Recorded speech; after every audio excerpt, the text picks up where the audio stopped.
Hey guys, how are you all? Welcome back to my channel. Today we will see what if Naruto loses everyone he loves. If you enjoy, then please like, share and do comments. So, it has finally come down to the two of us, said Naruto, staring down at a blood-red fox with 9 tails. You are powerful, boy, more so than your father, but you still aren't powerful enough to fight me on equal grounds, said Kyuubi with a smirk. That may be so, but I am ready to die. My world has been destroyed and everyone that I love is dead. I have nothing left to look forward to, said Naruto, powering up a Rasengan. Haha, what happened to the brat who never gave up and was always willing to grow stronger to protect those closest to him, said Kyuubi. He died along with his precious people. All that is left is an empty shell, replied Naruto as his Rasengan got stronger and stronger. Pathetic, I will not waste my time fighting someone so weak, said Kyuubi, turning his back on Naruto. Die, fox! Yelled Naruto, charging at the fox so fast he was merely a yellow flash. Before Naruto reached Kyuubi, the fox turned around and stared into Naruto's eyes. Foolish boy, until you are on my level 1 refuse to deal with you. Now be gone, growled Kyuubi before releasing a powerful blast of chakra at Naruto. The chakra was so powerful that there was a rip in the space and Naruto was blasted through the black hole. Kyuubi just smirked before lying down to get some rest. I eagerly await to see how strong you will become once you get your resolve back. Then I will finally have a worthy challenge, thought Kyuubi before he succumbed to the darkness.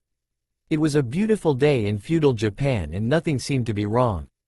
That is until a large hole appeared in the sky and something came out of it, crashing to the ground, creating a decent-sized crater. That son of a bitch, where did he transport me? Grumbled Naruto, getting up slowly. When he finally managed to get up, he took a good look around and realized that Kyuubi must have transported him to a different world because he didn't recognize anything. Why couldn't he just kill me? Sighed Naruto before sitting back down on the ground. Unknown to him, he had some creatures watching him and waiting for the perfect moment to strike. When he sat down, they decided to make their move before he could defend himself. Foolish human, snarled a couple centipede demons about to bite down on Naruto. The only problem was that Naruto disappeared right as they were about to devour him. Where did he go? Snarled one of the demons. I don't know what you things want, but I have no quarrel with you, said Naruto, who was now standing behind the demons. You think you can take us on, human? We will devour you, growled the demons before charging at Naruto. Naruto just sighed before grabbing some shuriken and throwing them at the demons. The demons didn't have time to dodge before they all fell dead with a shuriken to the head. I guess I better scope this new world, said Naruto before walking off into the day. 3 years later. Inuyasha, watch out, yelled Shippo. Inuyasha quickly jumped to the side as he dodged the fire blast from Renkatsu. It seems our fight must come to an end for now, but we will meet again, Inuyasha, said Renkatsu before leaving. Inuyasha just growled before running inside the burning temple to rescue his friends. It didn't take him long to find them and Shippo was trying his hardest to fight off the flames. Inuyasha quickly grabbed everyone and leapt out of the burning temple. Once out of the temple, he ran as far as possible away from the temple until he reached a nearby cave and gently laid Kagome, Sango, and Moroku on the ground. Will they be okay, Inuyasha? Asked Shippo with tears in his eyes. Inuyasha just ignored the fox demon and stared down at his friends with a look of defeat in his eyes. You people seem to be in some kind of trouble. Is there anything I can do to assist you all? Asked a voice. Inuyasha and Shippo turned around to see a tall stranger wearing black monk robes and straw hat blocking the view of his face. Who are you? Growled Inuyasha, drawing his sword. The man just raised his hands in defense before stating he meant no harm. Whoa, I am merely a wanderer and just came over to see if you needed any help because your friends look like they need it, said the man. Inuyasha, please. Maybe he can help, pleaded Shippo. Fine, said Inuyasha, sheathing his sword. Mister, can you help them? They have been poisoned, said Shippo. The man just nodded his head before kneeling down next to the bodies. It seems they have inhaled a substance for a prolonged time that has caused damage to their immune system. I can help them, but you'll have to trust me, said the man before removing his hat. He had spiky blonde hair with sky blue eyes that seemed to peer into your soul. If you end up killing them, I will kill you, said Inuyasha, glaring at the man. The man just nodded before making some weird hand signs and then placing his hands over. Inuyasha and Shippo just watched in amazement as the man's hand started to glow green. They watched in amazement as the man healed each of their friends before he stopped and fell to the ground on his ass hard. Phew, that poison affected their body worse than I thought, chuckled the man before putting his straw hat back on. Inuyasha and Shippo immediately rushed to their friend's side and noticed they were breathing steadily and seemed to be in perfect health. They will be fine, just give them a day's rest and they will be back in peak condition, said the man. Thank you so much, yelled Shippo with tears in his eyes. The man just smiled before petting the small fox demon on the head. I'm glad I could help, I hope you don't mind, but that took a lot out of me, so I am going to rest near that tree for a bit, said the man before walking over to the nearest tree and leaning his back up against it and falling asleep. I still don't trust him, said Inuyasha. You don't trust anyone, accused Shippo. Faye, said Inuyasha before crossing his arms over his chest. What happened to us? Asked Kagome, rubbing her head. Last thing I remember was being poisoned by that creepy guy with a mask, said Sango, sitting up as well. She was about to say more until she felt a hand groping her butt and turned to see Moroku feigning sleep. Pervert, said Sango before hitting him on the head hard. You all sure are a lively bunch, said a voice in front of them. They all turned to see a man wearing a straw hat staring at them. In his arms was a sleeping Shippo. Who are you? Asked Moroku, not liking the feeling he was getting from the man. Name is Uzumaki Naruto. A pleasure to meet you all, said the man, getting up and waking up Shippo at the same time. Kagome, yelled Shippo before launching himself into her arms. Hey Shippo, glad to see you're doing well, said Kagome, scratching the fox behind his ears. Uzumaki Naruto, is it? I've never heard of you before, said Moroku, suspicious. Neither have I, but he did save your lives, said Inuyasha from a tree branch. Wow, never thought I'd hear the day Inuyasha would be thankful towards a weak human, said Kagome with a smile. Faye, replied Inuyasha, crossing his arms. Yes, but he still tends to glare at me every chance he gets, laughed Naruto before he found himself on the end of another glare. Thank you for helping us, said Sango, bowing. No problem, but I am afraid it is time for me to go, said Naruto. Wait, at least let us repay you somehow for all that you have done for us, pleaded Kagome. Let him leave if that's what he wants, grumbled Inuyasha. You know, since your friend seems to enjoy my company so much, I think I will stay, smiled Naruto before receiving another glare from Inuyasha. Faye, just don't get in our way, replied Inuyasha. My name is Kagome. These are Sango and Moroku, said Kagome, smiling at Naruto. A demon slayer, a monk, and a priestess traveling with a half-demon and a full-fledged demon. What a very interesting group you have here, said Naruto. You're not the only one to think that, said Moroku with a knowing smile. I'm sure there is an interesting story, said Naruto, returning the same knowing smile. Not really, we are just friends who like to travel, said Moroku. The rest of group, except for Kagome, was giving Naruto a suspicious look. Yeah, whatever you all say, replied Naruto before dusting himself off. So what do you do for a living? Asked Sango, trying to change the subject. He says he is a wanderer, scoffed Inuyasha. A wanderer? Asked Moroku. Yes, I am trying to repent for past sins by wandering the lands and helping those that I can, said Naruto with a haunted look in his eyes. What past sins? Asked Kagome, seeing the sadness in his eyes. Naruto quickly schooled his face and smiled at Kagome. Nothing you need to concern yourself about, but I thank you for your concern, said Naruto with a fake smile. Can we get going now that you all have finished talking? Growled Inuyasha, tired of standing around. Yes, I think we need to continue towards that mountain, said Kagome. Mount Hakare, is that where you all are headed? Asked Naruto, curious. You know of Mount Hakare? Asked Moroku, surprised. No, but lately I have felt a very powerful presence coming from it, and there are rumors that a barrier is protecting it, replied Naruto before pulling out a sake bottle and taking a sip. What kind of barrier? Asked Kagome. Well, that is the odd thing, it is said to be a purification barrier, but I sense evil is the reason for it, said Naruto, taking another sip of his sake. That is odd, said Moroku, thinking about what he was just told. Do you know the fastest way to get to the mountain? Asked Sango. Yeah, there is a road nearby. I was on my way up there anyway, so it'll be convenient to just travel with you all, said Naruto. Let's go already, said Inuyasha before leaping off through the trees. Impatient guy, mumbled Naruto before he turned to look back at the group. Why did I agree to travel with these people? What draws me to them? Thought Naruto before taking a sip of sake and following after them. It has been a week since Naruto had joined the group and he could honestly say that there was never a dull moment with this group.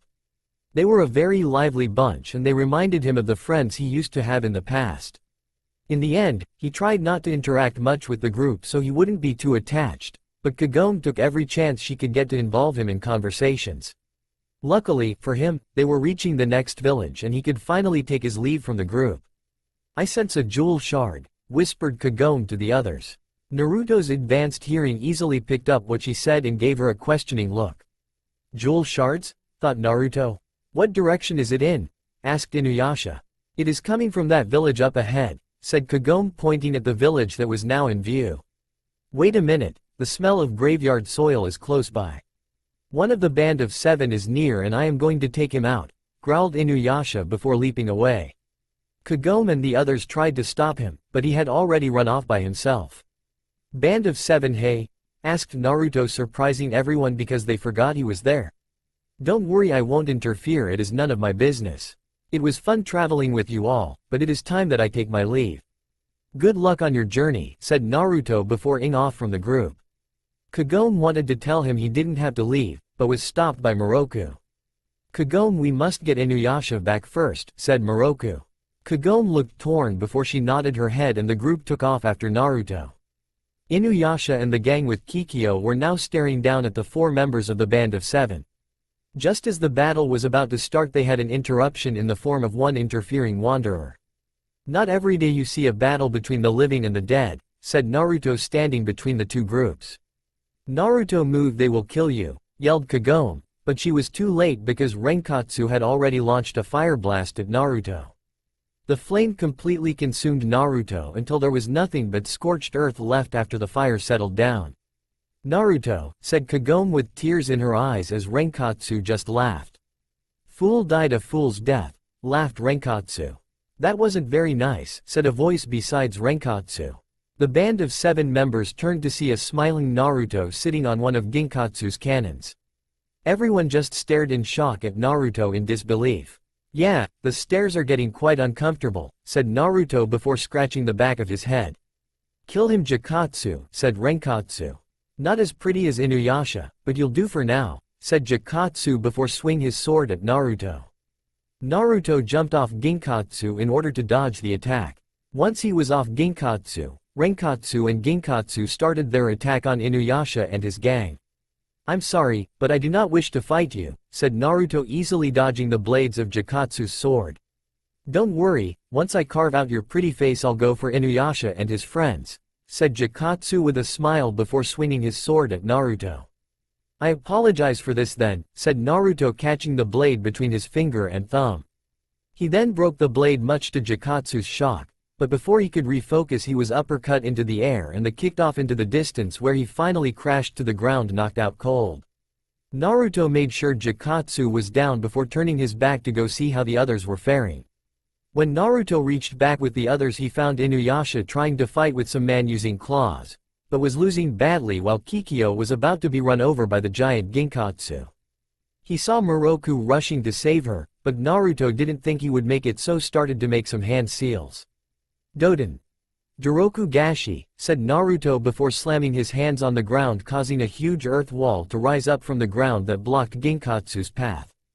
Ginkatsu and everyone else was surprised by the huge earth wall that stopped him from running over the fall priestess. That solves one problem, said Naruto before taking a sip from his sake. Inuyasha and the others just stared at Naruto in disbelief. He just shrugged at their looks before returning to his sake. Inuyasha was about to turn back to his fight, but he saw Renkatsu fleeing with Ginkatsu and Suikatsu. He was about to chase after them, but Renkatsu used his fire to secure their escape. You know, for dead people they sure seem pretty damn alive to me, said Naruto, drinking his sake. You know, for a wanderer, you sure do like to interfere in others' battles, said Moroku sarcastically. I get around, shrugged Naruto. I want to know exactly who you are before I use my sword to cut you a new one, demanded Inuyasha. Inuyasha, you can barely stand with all your injuries. There is no way you will be able to take Naruto on when he was easily able to fight against the Band of Seven, said Moroku logically. I want some answers as well.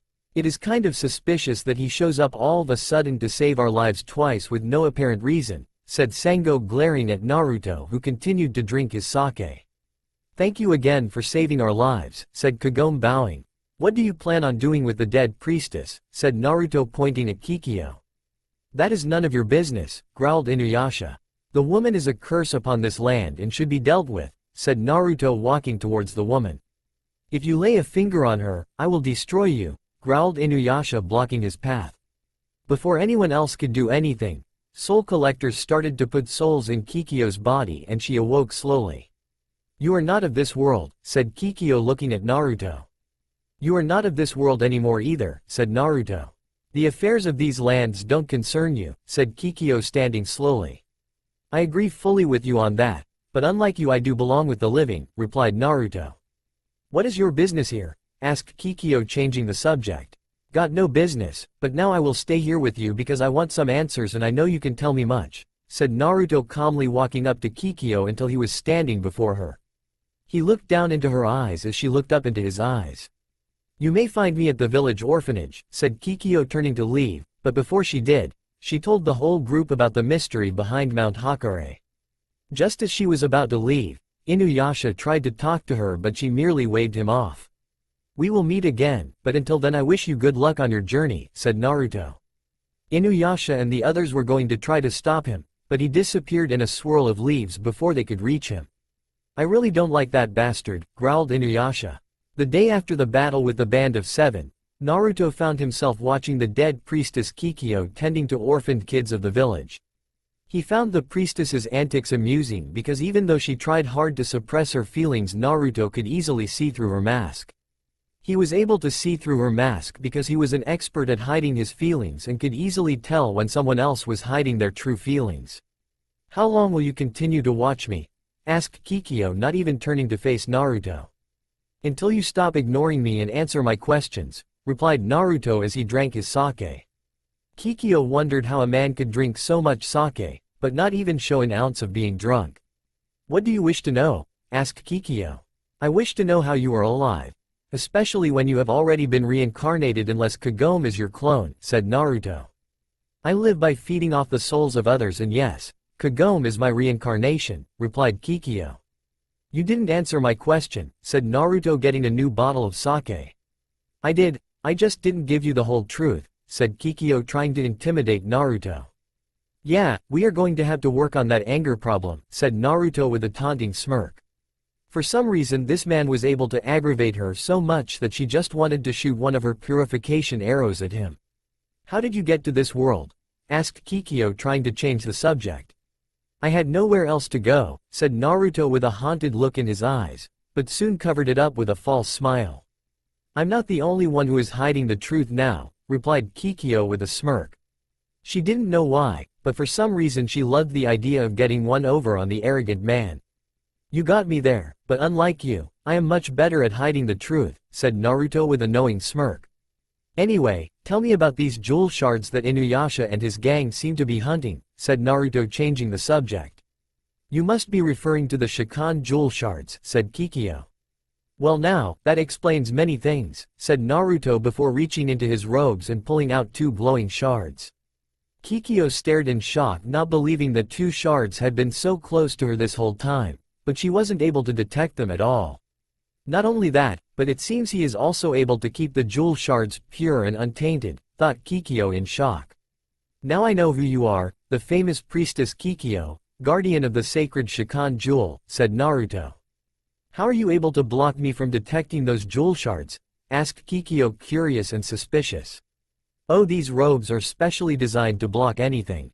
I had them made because I was good friends with some people who could see through people's clothes and I had a few fangirls from the clan. I got tired of them using their eyes to undress me, so I had these robes designed especially for blocking their eyes, replied Naruto before putting the shards back inside his robes. I have never heard of such people that are able to use their eyes to see through people, said Kikyo.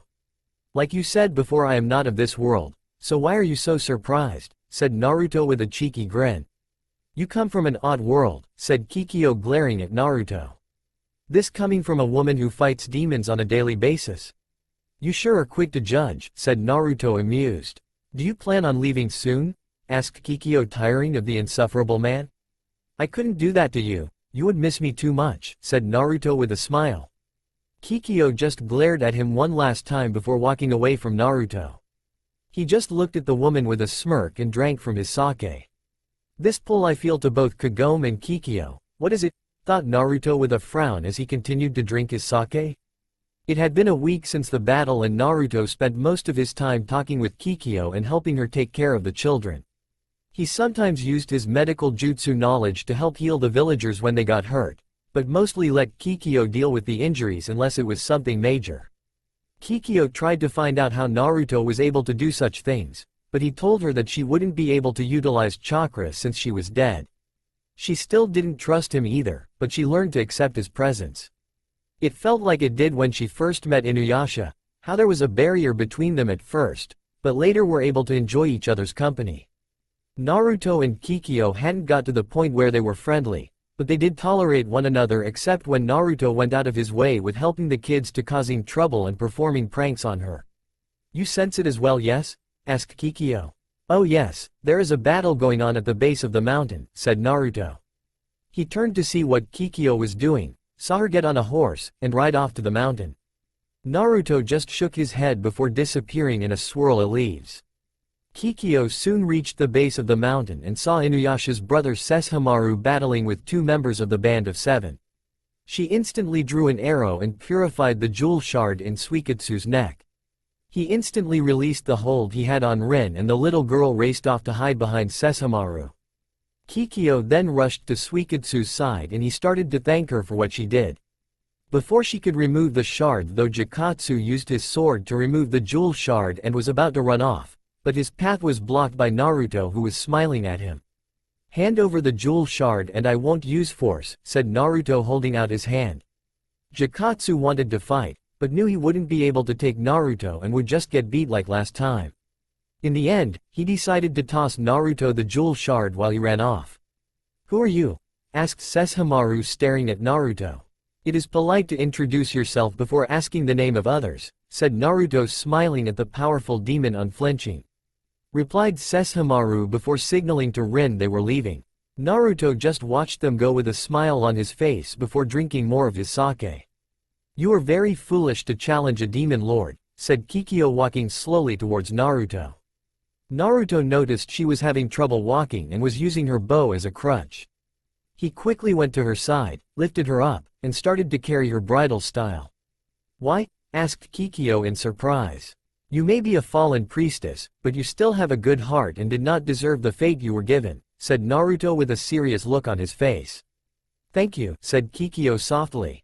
Naruto merely smiled down at the priestess and let her know that he knew she just wasn't thanking him for carrying her.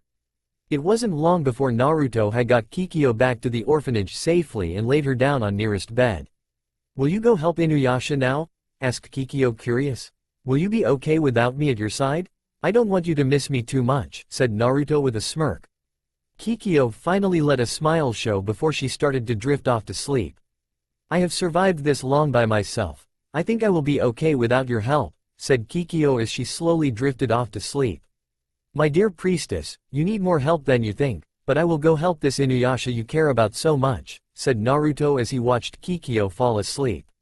Once he was sure she was deep asleep, he got up and walked out of the orphanage. It seems we will meet sooner than you think, Inuyasha, thought Naruto as he walked off into the night.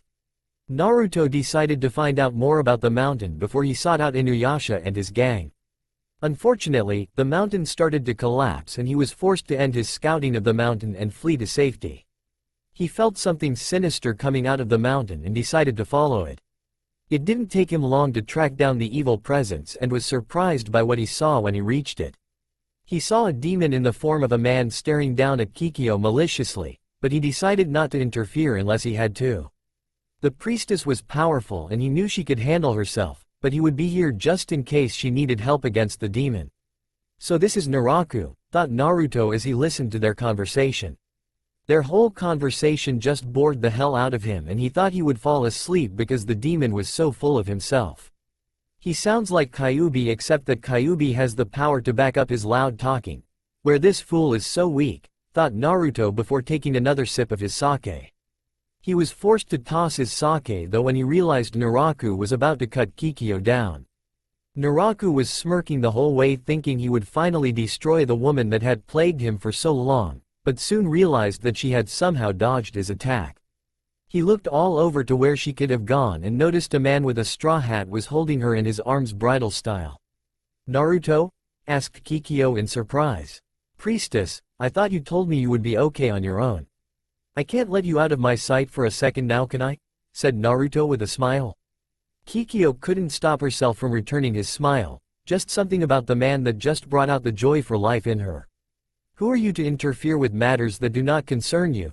demanded Naraku as he glared at Naruto and Kikyo. "You know it is polite to first introduce yourself before asking for someone else's name," said Naruto with a smile. Naraku growled in anger at Naruto, but before he could do anything, he felt a powerful presence behind him. "All this effort to kill a woman, how pathetic," said Sesshomaru. "I agree with you there, pal," said Naruto gently letting go of Kikyo as she stood beside him. "You know this man Sesshomaru?" asked Naraku surprised.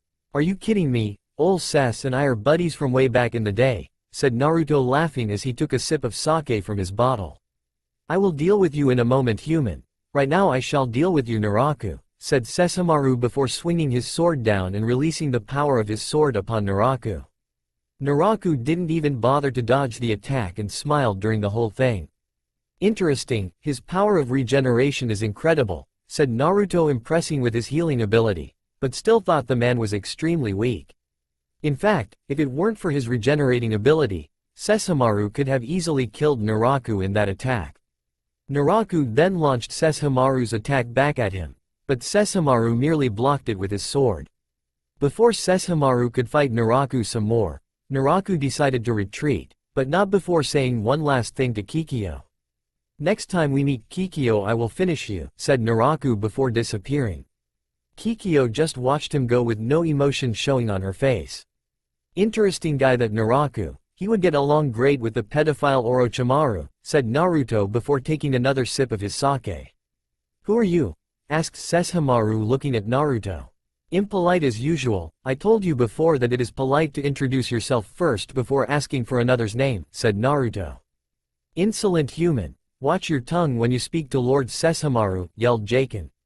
"You know you're pretty violent for a toad," said Naruto looking down at Jaken. Sesshomaru grew tired of the human and was about to attack him when he felt a familiar presence arrive. "Inuyasha," said Sesshomaru turning to face his brother. "Sesshomaru, where is Kikyo and Naraku?" demanded Inuyasha.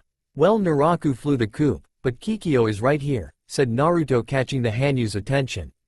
Inuyasha turned to see Naruto waving a bottle of sake at him while he leaned on Kikyo's shoulder. "Kikyo, are you okay?" asked Inuyasha running to her side and knocking Naruto out of the way. Naruto took a good look at Kikyo and could tell she was still in love with Inuyasha no matter how much she tried to hide it. "I am fine, Inuyasha," said Kikyo. "Let's go, Jaken," said Sesshomaru before turning around and leaving with Jaken running to catch up with his lord. "I'm going to miss that demon. He was always so polite," laughed Naruto as he kept drinking his sake. "Inuyasha," yelled Kagome as she and the others finally caught up with him. Kikyo, seeing the others approaching, decided it was time for her to leave as well and started to walk away. "Kikyo," said Inuyasha. "Goodbye, Inuyasha," said Kikyo as she continued to walk away. "Kikyo, remember to look inside your robes if you ever find yourself in trouble and just channel a little of your power into the device," said Naruto as he watched her leave.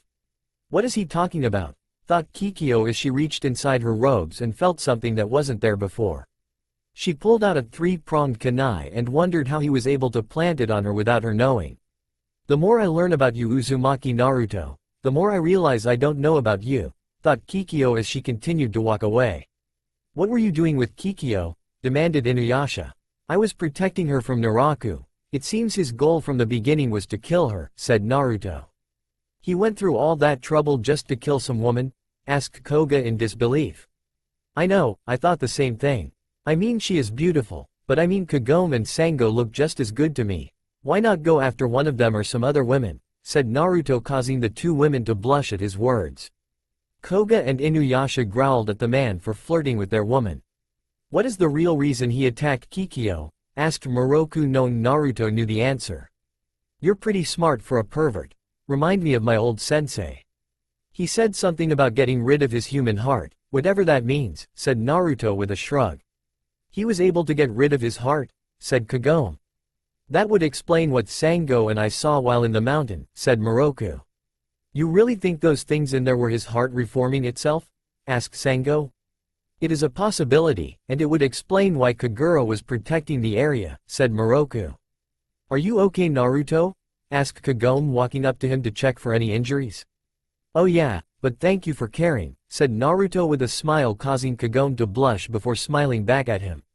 Hey, stay away from my woman, yelled Koga, standing in front of Naruto with his fist clenched. Whoa, calm down, I'm not here to start any trouble, said Naruto, putting his hands up in surrender. Let's find somewhere to rest for the night. We can think more about what Naruto had planned in the morning tomorrow, said Moroku. The others nodded as well, but were surprised when Naruto followed right behind them. What, I decided to join your merry group of travelers. I hope that is okay, said Naruto, scratching his head sheepishly. Inuyasha was about to tell him to get lost, but Kagome merely sat him and told Naruto it was okay. Of course, you are welcome to travel with us, said Kagome happily. Naruto merely smiled in thanks before walking beside the girl. Inuyasha and Koga just glared at Naruto's back because they didn't like how close Kagome and Naruto seemed to be getting. It has been a few days since Naraku escaped from the mountain, and since then Naruto had spent most of his time talking with Kagome. He tried to keep his distance from the group, but Kagome wouldn't let him and dragged him into every conversation. He soon found himself enjoying their company and chatting with Kagome whenever he had the chance. Inuyasha seemed to grow more distant from the group and more aggressive towards Naruto. Kagome actually had to sit him a couple of times before he started a fight with Naruto. Oh, look, a village up ahead, said Kagome, excited to finally be able to rest in a soft bed. I am running low on sake, said Naruto sadly, as he finished another bottle. Do you ever drink anything else besides sake? Asked Moroku, genuinely curious. Will you ever stop groping Sango's butt? Asked Naruto with a smirk. We all know the answer to that one, said Kagome as Moroku tried to look affronted at being accused of being a pervert. I wish he would stop though, sighed Sango. Are you all done joking around? Asked Inuyasha, agitated for some reason. You know, if you are that anxious to be with Kikyo, why don't you go see her? I know you know where she is at, said Kagome, not meeting Inuyasha's eyes. Inuyasha just stared at Kagome for a while before disappearing in a different direction from the group. Are you sure you okay with letting him leave, Kagome? Asked Sango, worried. Yes, I don't want to get in the way of Inuyasha's desires, said Kagome, putting on a fake smile. Naruto put a comforting hand on her shoulder because he knew the pain of loving someone and not have that love returned. He knew Inuyasha cared deeply for Kagome, but he would never act on it because his heart belonged to Kikyo. Halt, you people there, yelled a voice from behind them. The group turned around, found some men riding on horse and others on foot, all carrying weapons and heading towards them. What's going on? Asked Moroku. We are under orders to take in all people who seem suspicious, said the man on the horse. Pretty vague orders, said Naruto before the group found themselves surrounded by the group of men with spears pointed at their throats. Naruto and the rest of people in the group were soon tied up and brought to a huge compound. They saw that they weren't the only ones who had been tied up because they saw many other people tied up as well. Kagome and the others were disgusted at how things were being handled, but before they could do anything, Kagome was being dragged off and the men had been ordered to kill them. We must hurry and get to Kagome, yelled Moroku to Sango and Naruto, but he realized Naruto was nowhere in sight. He gave Sango a questioning look, but she didn't know where he went either. He just disappeared, said Sango before she started to plow her way through the soldiers. With Kagome. Kagura? What do you want with me? Asked Kagome fearfully. Kagura just smirked before putting the baby in Kagome's lap and watched as the demon child started to possess her. I'm sorry, but I am going to have to ask you to remove that child, said Naruto. Kagura turned around in surprise, as she didn't even realize that there was someone else in the room until he spoke. Who are you? asked Kagura before reaching for her fan. She soon realized that her fan wasn't there anymore and looked up to see the man holding it. "Forgive me, but she is under my protection," said Naruto before blurring out of existence and reappearing behind Kagura. She didn't even have time to react before Naruto delivered a chop to the back of neck and knocking her out. He then kneeled down in front of Kagome and the baby that was trying to possess her. "So this is the heart of Naraku, how pathetic. He is so weak he lives the life of a parasite," said Naruto before performing a rapid series of hand seals. "Unbind," whispered Naruto before placing his hands on the baby and forcing it to release his hold on Kagome. The child screamed in pain, but Naruto couldn't care less, picked up Kagome bridal style, and carried her out of the building. He didn't even give the baby demon or Kagura a second glance as he left the building. "Oh, there you are," said Moroku as Sango, and he finished off the last of the soldiers. "What happened to Kagome?" asked Sango, worried. "She was possessed by a demon and needs to rest. Let us depart from this place," said Naruto, leading the way out of the compound. Sango and Moroku followed silently behind him, knowing they would get the full story out of Kagome when she woke up. It was the day after the incident with those soldiers that Kagome finally woke up from her deep slumber. Inuyasha had returned late night with Shippo and Karara, whom both had left to go get Inuyasha. Of course, Inuyasha swiftly started to blame Naruto for Kagome getting hurt, but he was easily shut up by Sango and Moroku, who instantly reminded him that he was the one who left the group to go see Kikyo. "Huh, what happened?" asked Kagome as she sat up slowly. "We were hoping you could tell us that," said Moroku. "I remember seeing Kagura carrying some child before she put him in my lap and he did something to me. I kept feeling my darkest feelings coming forth, but then everything after that is a blank," said Kagome. She didn't want Inuyasha to know that the child was easily able to control her because of the hate she harbored for Kikyo. "It is a good thing Naruto was able to get to you quickly, otherwise you might still be possessed by that demon," said Sango, giving Naruto a grateful smile. "I'm out of sake," said Naruto, depressed, causing everyone to sweat drop. "Thank you, Naruto," said Kagome, smiling at him. She was sad that it hadn't been Inuyasha to save her, but knew he was probably busy with Kikyo at the time. "Faye, now that we got that done with, we can continue our search for jewel shards," said Inuyasha. "Actually, I need to go home to restock on supplies," said Kagome. "I think it is best we take us since we have no idea where to search next for the remaining shards," said Moroku. "I agree with Moroku, I need to fix my weapon anyhow," said Sango. "Fine, but I want you back within a week," said Inuyasha. Kagome smiled gratefully at Inuyasha because she knew that he could have complained more to get her to stay. "Something tells me that Kagome's home is somewhere interesting," thought Naruto. It only took a couple of days to reach Kaide's village, where the group finally broke ways. Naruto watched as Moroku and Sango both headed towards her own village to fix her weapons, while Inuyasha merely went off into the woods to sulk. The one Naruto was most curious about was Kagome, and silently followed behind her as she traveled to some well in the woods by a sacred tree. He watched as she jumped down the well and was surprised when he looked down to see if she was okay and found she wasn't down there. Interesting, thought Naruto before he leapt down the well as well. As soon as he hit the bottom, he was surrounded in a bright light. He watched amazed as the many lights surrounded him before they went away, and he found himself standing in the same well, but something was different. Jumping out of the well, he noticed that he was now inside a small hut and the air was very different.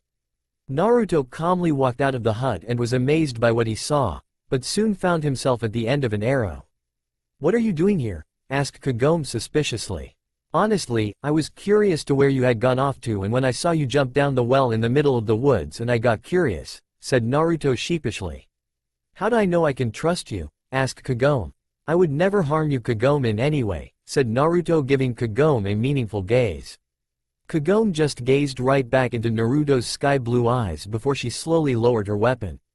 "I'm sorry, I'm still a little shaken up from what happened a few days ago," said Kagome, apologizing. "No need to apologize, you had every right to be wary of me," said Naruto, smiling. "Come on, I will give you a tour of my world," said Kagome before grabbing his hand and dragging him to her large shrine where she lived. "Where are you taking me?" asked Naruto as he followed Kagome into the large shrine. "I want you to meet my family," said Kagome. "Oh, well, okay. I didn't think we were at that point in our relationship. I mean, I haven't even asked you to be my girlfriend yet, said Naruto with a smirk. Kagome just blushed before hitting him on the arm. Must you hit me so hard, said Naruto with a smile. Hello Kagome, I see you have returned and you brought a new friend, said Mrs. Higurashi coming out of the shrine to greet Kagome. Naruto, this is my mom. Mom, meet Naruto, said Kagome introducing the two. Hello Naruto, said Mrs. Higurashi bowing. A pleasure to meet you ma'am, said Naruto returning the bow. Oh, he is a polite one isn't he Kagome, said Mrs. Higurashi with a wink. Mother, yelled Kagome with a blush. Naruto just chuckled at Kagome's reaction. Come on inside you two and I'll cook us up some food, said Mrs. Higurashi leading the way inside the shrine. Naruto and Kagome followed behind after Mrs. Higurashi and soon found themselves sitting at a small dining table. Your mother seems like a very nice woman, said Naruto as they waited for her to serve them some food. She is, and she is always there to help me when I have a problem, said Kagome smiling. Who else lives here with you and your mother? Asked Naruto curious. I have a little brother and my grandfather also lives here at the shrine, answered Kagome. Must be nice to have a family to take care of you, said Naruto with a longing look in his eyes. Do you have any younger siblings? Asked Kagome curious. I never knew my mother or father, they died the day I was born, said Naruto sadly. I'm sorry, I didn't mean to bring up bad memories, said Kagome shocked at what she heard. It is fine, I may not have had any blood relatives alive, but that doesn't mean I didn't find people that I considered to be family, said Naruto with a smile. So what exactly is this place? I mean, is that well a connection a whole other world? Asked Naruto before Kagome could ask him anything further about his past. Actually, this is the future and the time we were in before was the past, said Kagome, not missing how Naruto quickly changed the conversation. Wow, the ability to travel back and forth between time, which is a pretty impressive ability. It also explains why you wear such weird clothes, said Naruto with a grin. My clothes aren't weird, growled Kagome. Naruto would have teased her further, but her mother came back with the food. Here you both go, said Mrs. Higurashi placing down some food in front of Kagome and Naruto. Thank you for the food ma'am, said Naruto with a smile. Thank you mom, said Kagome before using her chopsticks to start eating. For the next 20 minutes, Naruto and Kagome made small talk as they eat the delicious meal that Mrs. Higurashi made. That was a delicious meal, said Naruto as he finished his meal. Thank you for the great meal mom, said Kagome. It was my pleasure, your brother should be getting home soon, why don't you go introduce him to Naruto when he arrives, said Mrs. Higurashi before picking up the dishes. If your brother is anything like you, I'm sure he is quite the kid, laughed Naruto. You're such a prat, come on I'll introduce to my brother, said Kagome leading the way to the front entrance of the shrine. Naruto just smiled before following Kagome out of the shrine. Once outside the shrine, they sat down on the steps and waiting for Kagome's little brother to get home. Are you okay Kagome? Asked Naruto. Yes, why do you ask? Asked Kagome giving Naruto a weird look. I just wanted to make sure you are okay, ever since that demon possessed you. You have been acting differently, replied Naruto. Could he possibly know what happened while I was possessed? Wondered Kagome while hoping he didn't. I'm here if you wish to talk about it Kagome-chan, said Naruto with a caring smile. Kagome couldn't help but smile back. Hey sis, yelled Sota running up the shrine steps. Hey Sota, welcome home, said Kagome as she waved to her brother. Who is this? Asked Sota staring at Naruto. He is Naruto, a friend from the past, said Kagome. Why did you bring him and not Inuyasha? Asked Sota disappointed. Sota, don't be so rude, said Kagome, but as she was about to apologize on behalf of her brother to Naruto, she heard him laughing and merely waved it off. Don't worry about it. I understand wanting your idol around than some stranger, said Naruto with a smile. Sota, go back inside and tell mom you're home, said Kagome. Sota gave Naruto one last look before running inside to get something to eat. He seems like a good kid, said Naruto as he watched the boy leave. Yeah, he is, but sometimes he can be so annoying, replied Kagome before sitting back down next to Naruto, but much closer than before. Naruto just smirked before wrapping his arm around the girl and leaning his head against hers.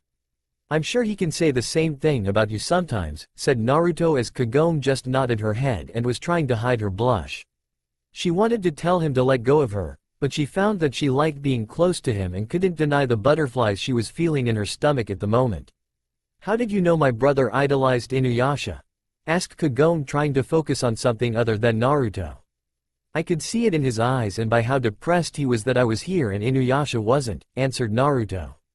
"I can't deny those facts. Ever since Inuyasha saved my life and Sota saw him do it, he has idolized him," laughed Kagome at the memory of Sota trying to mimic Inuyasha's attacks.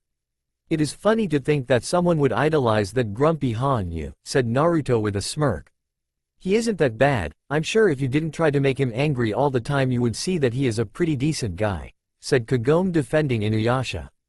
"I don't know about that, but I'll take your word for it." "We better get back inside, it is getting late," said Naruto, helping Kagome up.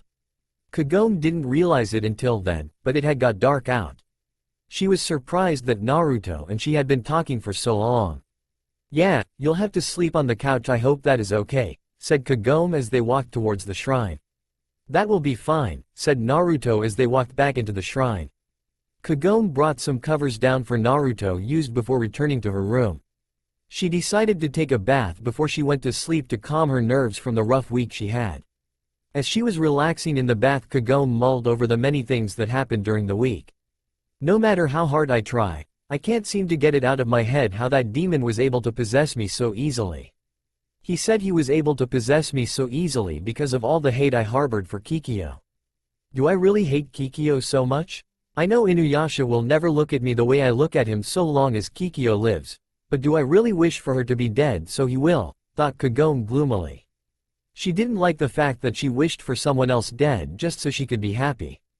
"Then there is Naruto, for some reason I feel drawn to him more so than I do Inuyasha. Could it be possible that I am falling for him?" thought Kagome, trying to understand some of the new feelings she was having for the sake drinking flirt. What surprised her most was not the fact that she had feelings for Naruto, but that her feelings for Naruto seemed much stronger than the feelings she had for Inuyasha. "I have only known him for about a month and already I am in love with him, but does he feel the same way? It took me much longer to fall for Inuyasha, but there was always something preventing Inuyasha and I from being together. With Naruto there is nothing preventing us being together except for the fact that I don't know if he feels the same way. Why does life have to be so complicated?" thought Kagome with a sigh. Not long afterwards, Kagome finished her bath and put on her PJs, then headed off to bed.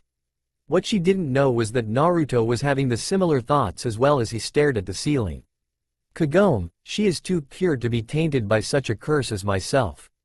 Yet still I can't seem to stop myself from getting as close to her as I can. Why does she affect me in such a way?"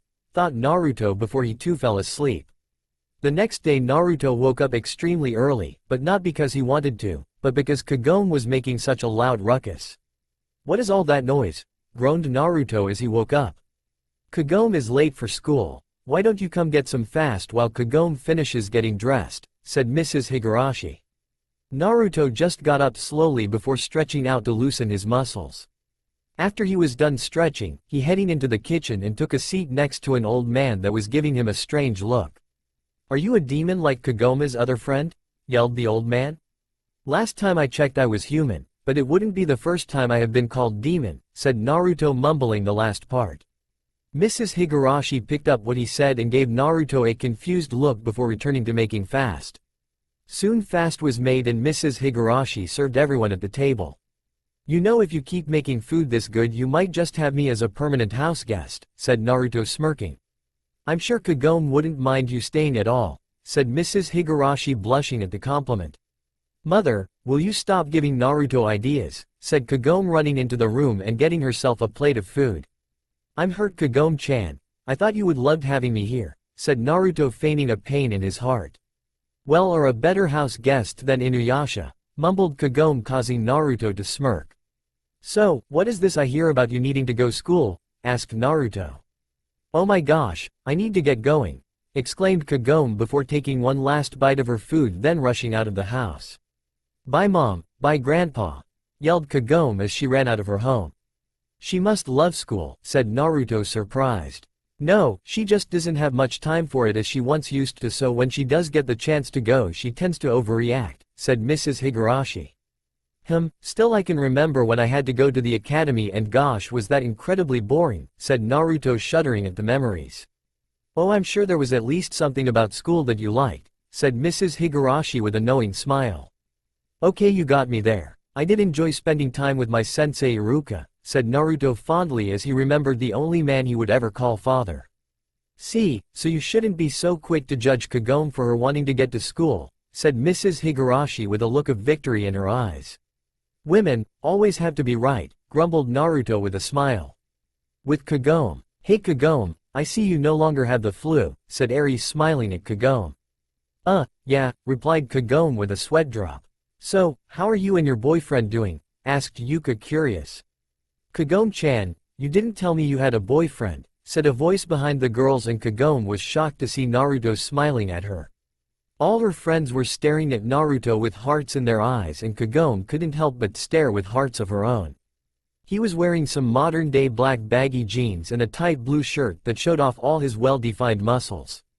The charming smile on his face only added to the effect of his overall hotness. He has even more muscles than Inuyasha, thought Kagome blushing. Earth to Kagome, you there, said Naruto giving her a weird look, which seemed to snap her and her friends out of their staring causing them to blush in embarrassment.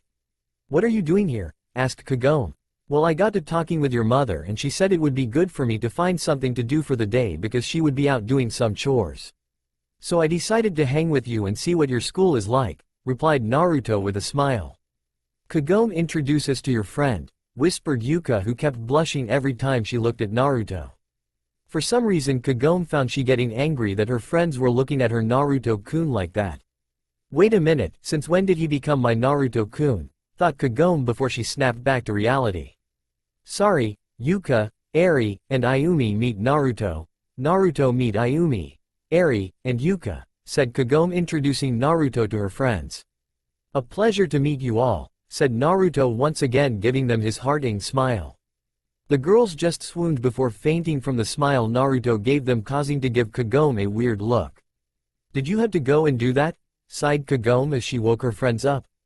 I'm sorry, said Naruto giving her a questioning look. Never mind, come on girls, we need to hurry and get to class. Naruto-kun, you'll have to go find something else to do while I'm in school. Sorry, said Kagome as she and her friends headed off to school. Naruto just watched Kagome leave before heading off in the opposite direction to explore the new place he was in. Naruto spent the next 6 hours of the day exploring Kagome's world and he could honestly say that he was very surprised and impressed with the many things he saw.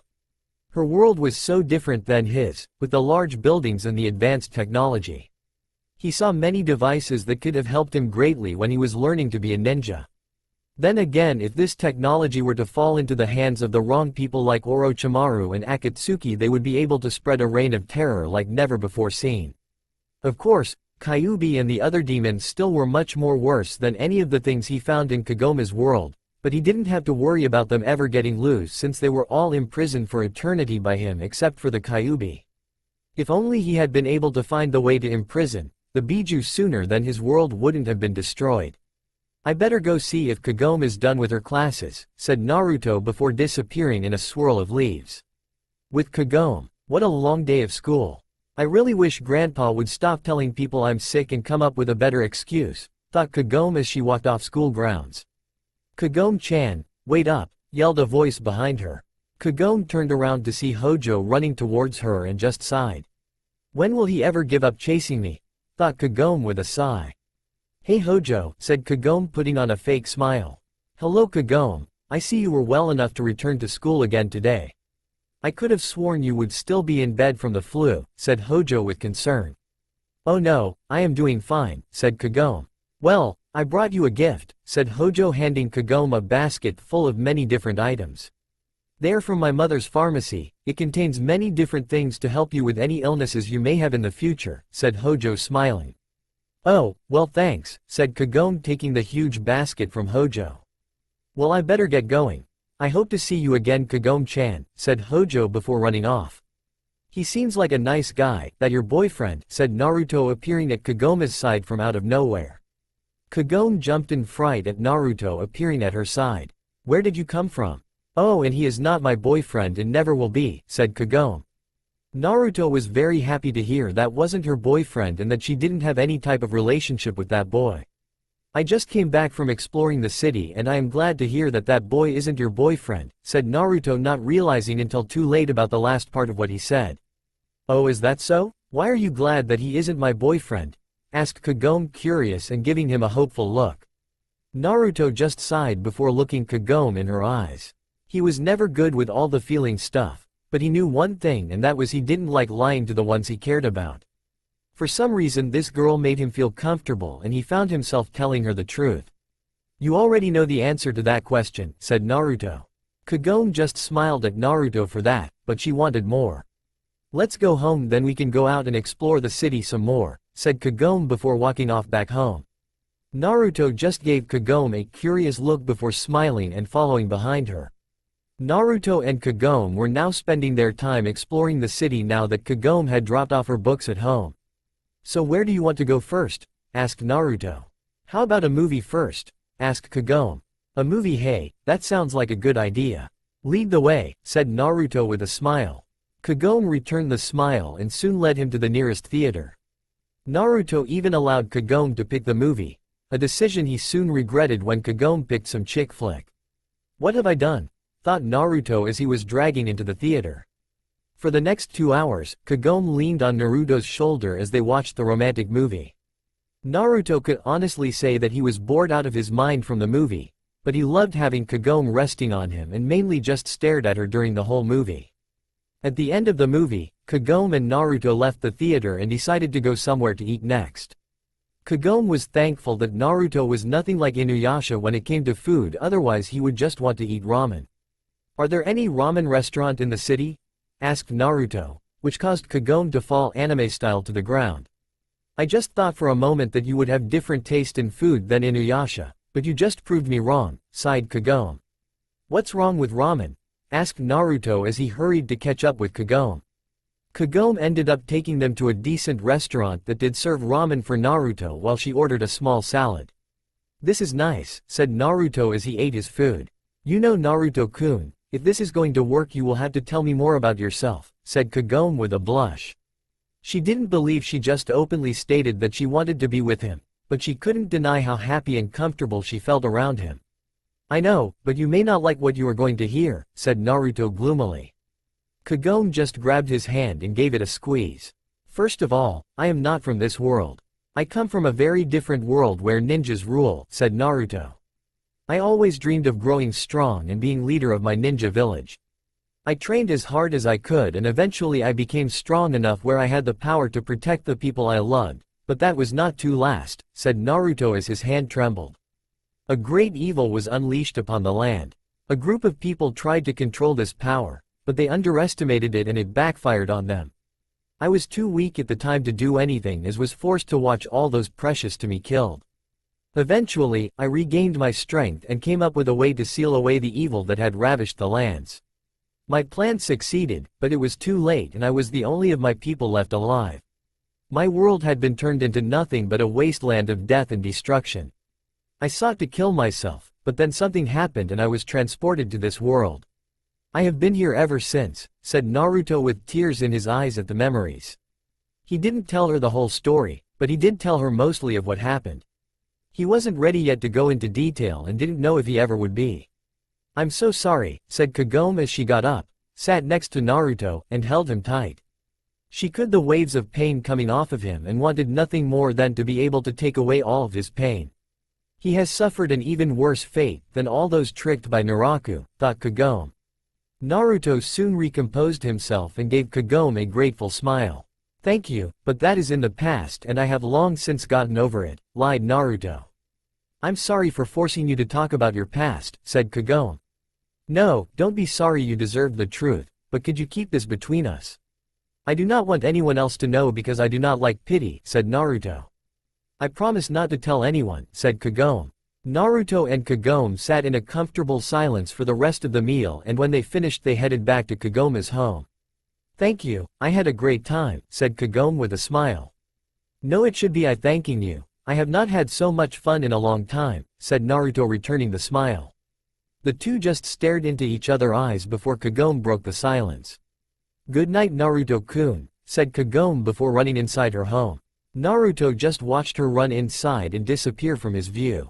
Good night, Kagome-chan, said Naruto softly. It has been a week since Naruto had traveled through the well to Kagome's time, and he could honestly say it has been the best week of his life. Ever since Kagome and he had had that first date, the two have been going out every night to spend time with each other and getting closer each night. It had been years since Naruto felt as happy as he was, and he had Kagome to thank for everything. Her heart was so pure that he found he could talk to her about anything and not feel guilty. He truly enjoyed his time with Kagome and was saddened that it was time for them to return to the past. The things that brought Naruto and Kagome closer was when she finally told him about what exactly happened to her when that baby demon had possessed her. She told all about how the demon used her hate and resentment of Kikyo to go into her soul and possess her. Naruto helped her overcome her feelings of hate and jealousy because he also knew the pain of loving someone who only had eyes for someone else. Of course, Inuyasha did have feelings for Kagome, but he would never act on them because he felt he owed his love to only Kikyo. In the end, Kagome was very thankful for the help Naruto provided her, and they became even closer since that day. I can't believe I am wishing that Naruto and I didn't have to go back to the past, thought Kagome. She had fallen for Naruto, and it was even stronger than when she had fallen for Inuyasha. That caused another problem because she knew that Inuyasha would be devastated to know she had feelings for another man, even if he was always carrying around feelings for another woman. Kagome darling, are you okay? Asked Mrs. Higurashi worried. It was the night before Kagome was planning to go back to feudal Japan, and her daughter had been acting strangely. I don't know what to do anymore mother, said Kagome hugging her mother. Tell me what is wrong daughter, said Mrs. Higurashi. Ever since I have been spending time with Naruto-kun, I have been having the greatest times of my life, but I feel like I'm betraying Inuyasha, said Kagome confused. Honey, I remember when Inuyasha was the one you felt so deeply about. But I could always tell that Inuyasha would never be able to make you truly happy because you said he loved another woman. When I see you and Naruto together, I see that you two are perfect for each other. I know you still love Inuyasha and are afraid of hurting, but you must follow your heart and not let Inuyasha dictate your life and happiness, said Mrs. Higurashi looking down at her daughter with a smile. You always know what to say mom, said Kagome smiling at her mother. That is not the only thing on your mind is it? Asked Mrs. Higurashi knowingly. You know me too well mom, said Kagome with a smile. So what else is on your mind? Asked Mrs. Higurashi returning the smile. It's about Naruto. No matter how hard I get, the feelings is hiding more than he is telling me. I understand he has had a horrible past, but I can feel that he has feelings for me, so why won't he tell me the whole truth? I don't want to sound nosy, but I just want to get as close to him as possible, said Kagome with a sigh. I don't know what to tell you about that, but I'm sure he'll tell you when he is ready to tell you, said Mrs. Higurashi. Thank you mom, for everything, said Kagome giving her mom one last hug before she headed off to bed for the night. Anytime Kagome, said Mrs. Higurashi smiling as her daughter went off to bed. How long were you listening to us? Asked Mrs. Higurashi. I'm surprised you even knew I was here, said Naruto appearing from the shadows. I may not be a powerful priestess like my daughter, but I always was good at sensing people, said Mrs. Higurashi with a smile. You would have made a great ninja, said Naruto with a smirk. You haven't answered my question, replied Mrs. Higurashi still smiling. I heard all of what she said and I'm sorry for eavesdropping, answered Naruto. It's okay, but next time, please respect my daughter's privacy, said Mrs. Higurashi. Yes ma'am, replied Naruto scratching the back of his head. You will protect my daughter won't you? Asked Mrs. Higurashi seriously. With my life, said Naruto. Then start by trusting her with the full truth, said Mrs. Higurashi with a smile before walking away to go to bed. That woman would have made a great ninja, said Naruto aloud with a smirk. Well, I guess it is time to go back, said Naruto taking a sip from his new bottle of sake. I really wish you would stop drinking that stuff, said Kagome glaring at Naruto. He just scratched his head sheepishly before putting his bottle inside his robes. I think the real thing you should worry about is how you are going to tell Inuyasha about how you have been hanging with me the past week without him trying to kill me, said Naruto with a grin. I may have to sit him a couple times, but I'm sure I can make him understand. Just don't provoke him like you do usually, said Kagome giving Naruto a knowing look. You wound me Kagome-chan, I would never provoke anyone, said Naruto in mock disbelief. Yeah, let's go already, said Kagome before jumping down the well. Naruto just took another quick sip of his sake before jumping down the well behind Kagome. Just like last time, he was surrounded by bright lights, except this time he had Kagome at his side. The lights soon ended and they were back in the past, where Naruto picked Kagome up bridal style and jumped out of the cave with her in his arms. No offense, but I like the air much better in the past. It's much fresher and not polluted, said Naruto, breathing in the fresh air before gently lowering Kagome to her feet. I agree with you there, this time has much more natural beauty than the future, said Kagome. Kagome, you're back, yelled Shippo before jumping on Kagome's shoulder. You know you have got to be the gentlest fox demon I know, said Naruto looking at Shippo.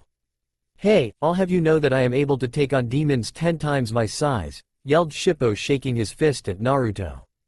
Naruto just laughed the little fox demon's behavior before pulling out his bottle of sake. Kagome, I am glad to see you back and well, said Moroku, coming into the clearing with Sango at his side. Moroku, Sango, it's good to see you two again, said Kagome, smiling. Glad to see you as well, Kagome, said Sango before Kagome gave her a hug.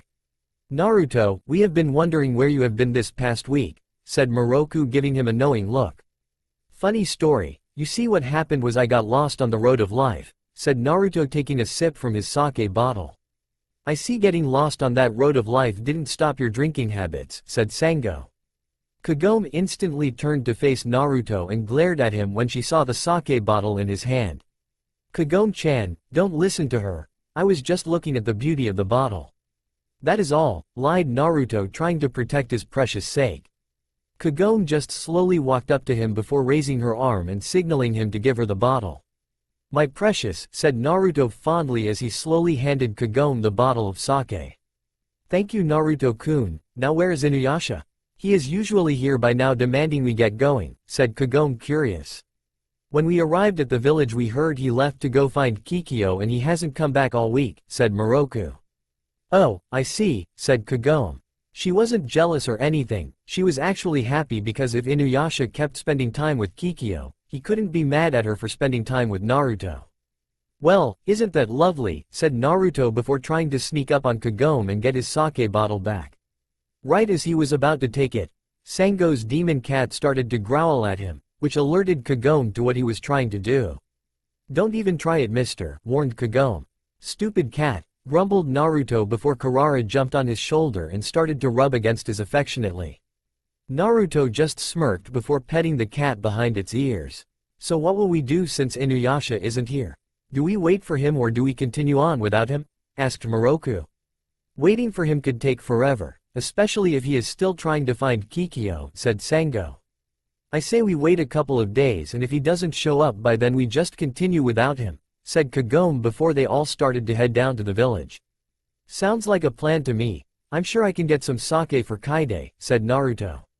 I wish I could sit you sometimes, sighed Kagome. I would love to see that, said Moroku before trying to grab Sango's butt. She just hit him over his head with her boomerang, causing him to slam to the ground face first. I may have a drinking problem, but at least I know better than to grab my woman's butt without her wanting me to, said Naruto looking down at the fallen monk.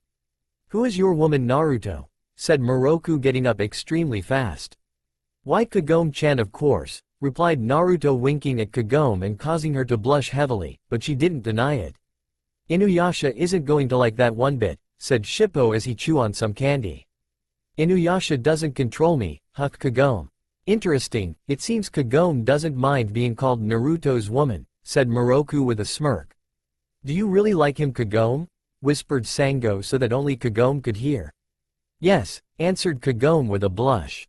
Isn't she just the cutest, said Naruto, appearing besides the two women.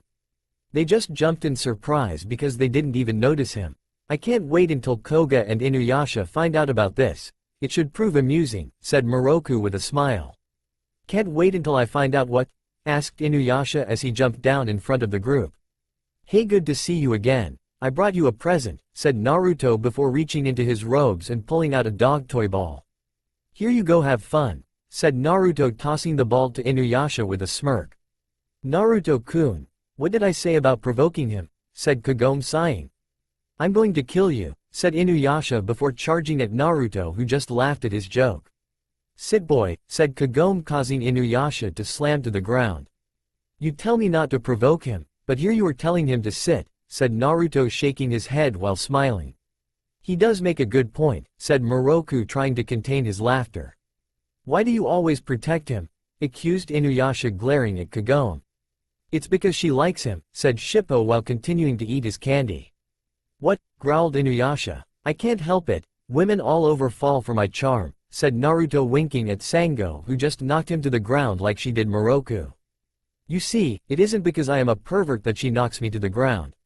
She just likes to beat up on men, said Moroku in triumph before Sango, who now had a vein showing on her forehead, hit him to the ground. Don't get mad at me, Inuyasha, you have been spending all your time with Kikyo from what I hear, said Kagome, glaring at him. That is completely different, yelled Inuyasha back at Kagome. How's that? Asked Kagome. It just is, replied Inuyasha, using his perfect reasoning to answer his question. Does he ever listen to what he says? Asked Naruto to Moroku and Sango as they watched the fight. No, he doesn't, but somehow he always believes his logic is right, said Sango. She didn't trust Naruto all that much, but she was happy that Kagome had found someone instead of waiting for Inuyasha. Inuyasha was a great friend, but she never liked how he would always choose Kikyo over Kagome and felt he didn't deserve Kagome. Keep it down, we don't want to interrupt them, whispered Moroku. I have known Kikyo for a long time and we barely know anything about this man. He just comes out of nowhere and you already choose him over me, growled Inuyasha. It is better this way, Inuyasha, you love Kikyo, and now you can be with her without worrying about my feelings getting hurt. Why can't you just accept that, or are you mad because you wanted not just Kikyo, but me as well? Said Kagome. Inuyasha had nothing to say that because he knew that she was right. He would always choose Kikyo over because he felt he owed Kikyo that much, but could she be right about him wanting both women? Faye, said Inuyasha before leaping away into the woods. Moroku and Sango were about to go comfort Kagome, but Naruto held them back. Leave her, she needs some time alone, said Naruto as he watched Kagome walk by herself to the village. He is right, Sango, there is nothing we can do for her or Inuyasha at the moment, said Moroku seriously. I hope they will both be okay, because Naraku could use this current hostility to his advantage to hurt them more, said Sango.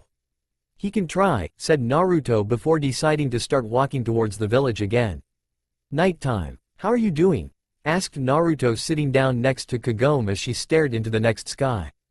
I'm okay, lied Kagome before leaning on Naruto's shoulder.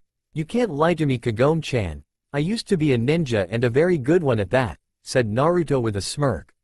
I feel so betrayed that Inuyasha would just accuse me of betraying him like that when he is always the one chasing after Kikyo back in the day when I would have done anything to see that he was happy, said Kagome with tears coming down her beautiful face. Sometimes the ones we love most tend to hurt us in the worst ways, said Naruto with a knowing look in his eyes. Something like this happened to you? Asked Kagome, wiping away her tears. When I was first starting out as a ninja, I didn't really get along with anyone on my team. It wasn't until after our first major mission that I started to look at one of my teammates as a brother. Last thing I thought he would do was run away and abandon us, but in the end, he did. I confronted him and tried to bring him back, but he refused, so we fought, and in the end, I didn't have it in me to kill him, so I weakened my technique and let him hit me with his technique. I woke in the hospital a day later and found out he had escaped, said Naruto, remembering vividly every little detail of what happened. Yes, but you weren't in love with him and he didn't your heart, said Kagome, but understanding that to him he felt the same pain she felt. You didn't let me finish. 3 years later I met him again. I was much stronger than him this time and was able to bring him back home. He didn't stay though, the first chance he got he killed the guard watching over him and ran away again. At that point I decided the next time I met him I would finish him for good. My other teammate was a girl I loved deeply for a long time, but she was in love with the traitor. She accused me of some horrible things and broke my heart. I had loved her deeply and was willing to do anything for her, but she refused to see the truth and stayed loyal to the traitor. In the end, I was forced to not only kill my traitor of a teammate, but the girl that I loved as well because she tried to stop me from completing my mission. I know my situation is much different than yours, But I understand what it feels like when the one you love betrays your trust, and that is what Inuyasha has done to you, said Naruto, smiling at Kagome, whom was crying at hearing his story. I'm so sorry you suffered that, said Kagome, holding him tightly. Here I was trying to calm you down with showing you I understood your pain, but I just make you cry harder, said Naruto, causing Kagome to giggle. You tried, and that is what counts, said Kagome happily. I know Inuyasha loves Kikyo and I have accepted that, but for him to openly say that I betrayed him just cut to the core. It is like all the adventures I have had with him and all the times I was with him mean nothing because I found someone that made me happy. It just isn't fair that he would accuse me of betraying him, cried Kagome. Naruto couldn't do anything but hold her and try to provide as much comfort as possible. She had such a pure heart, and for anyone to accuse her of an evil act made his blood boil. Just let it go, Kagome-chan, everything will be okay in the end. I promise, said Naruto as Kagome cried herself to sleep in Naruto's arms. When Naruto was sure she was fast asleep, he gently picked her up and carried her back inside the house. He gently opened her sleeping bag and laid her down it before kissing her on the forehead. Sleep well, Kagome-chan, said Naruto. He blurred out of existence and delivered a hard kick to the person hiding behind the door. The said person didn't even see it coming until he received the kick in his stomach and was launched outside and skidded several feet on the ground. Inuyasha, I am surprised to see you, but not that surprised, said Naruto as he calmly walked over to where he was lying on the ground. Inuyasha struggled to stand up, but that kick had knocked the air out of him. He could honestly say that he had never been hit so hard in his life. I will give you one warning and only one warning, said Naruto as he leaned down over Inuyasha, who glared at Naruto. If you ever hurt Kagome-chan like that again, I will show you the true meaning of pain and suffering, said Naruto with his chakra flaring around him. Inuyasha was so scared that he couldn't breathe or move his limbs at all. He didn't know it, but the reason he couldn't move was because Naruto had directed a very concentrated blast of his killing intent upon the Hanyu.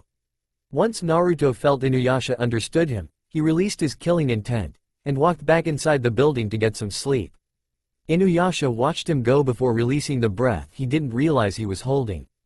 Elsewhere, any luck on finding out where the last jewel shards are? Asked Kagura to the baby demon. No, these monks don't have the power necessary to feel for it, replied the infant. What shall we do now? Asked Kagura. Take me to the resting place of Entei, said the infant. Kagura merely nodded before created a huge feather that carried them away. How long do you think those two will ignore each other for? Asked Naruto. I don't know, I've never seen them this angry with each other, replied Moroku. I think Inuyasha should just apologize. I mean, he has no reason to be upset that she moved on, said Sango before smacking away Moroku's hand. It had been a week since Inuyasha, Kagome had had their huge argument, and since then they have been ignoring each other. Naruto, Moroku, and Sango have tried their best to stay out of it, but it was somewhat hard seeing as how they traveled with the two. Naruto tended to be in the worst position because he was now officially Kagome's boyfriend, so he always had to take her side, not that he wouldn't anyway just to piss of Inuyasha. Never a dull moment with you guys, said Naruto as he was about to drink some sake. You better not even think about it, mister, said Kagome with her back towards him. Do what? Asked Naruto sheepishly as he put the bottle behind his back. Wow, she really does know you pretty well, said Moroku.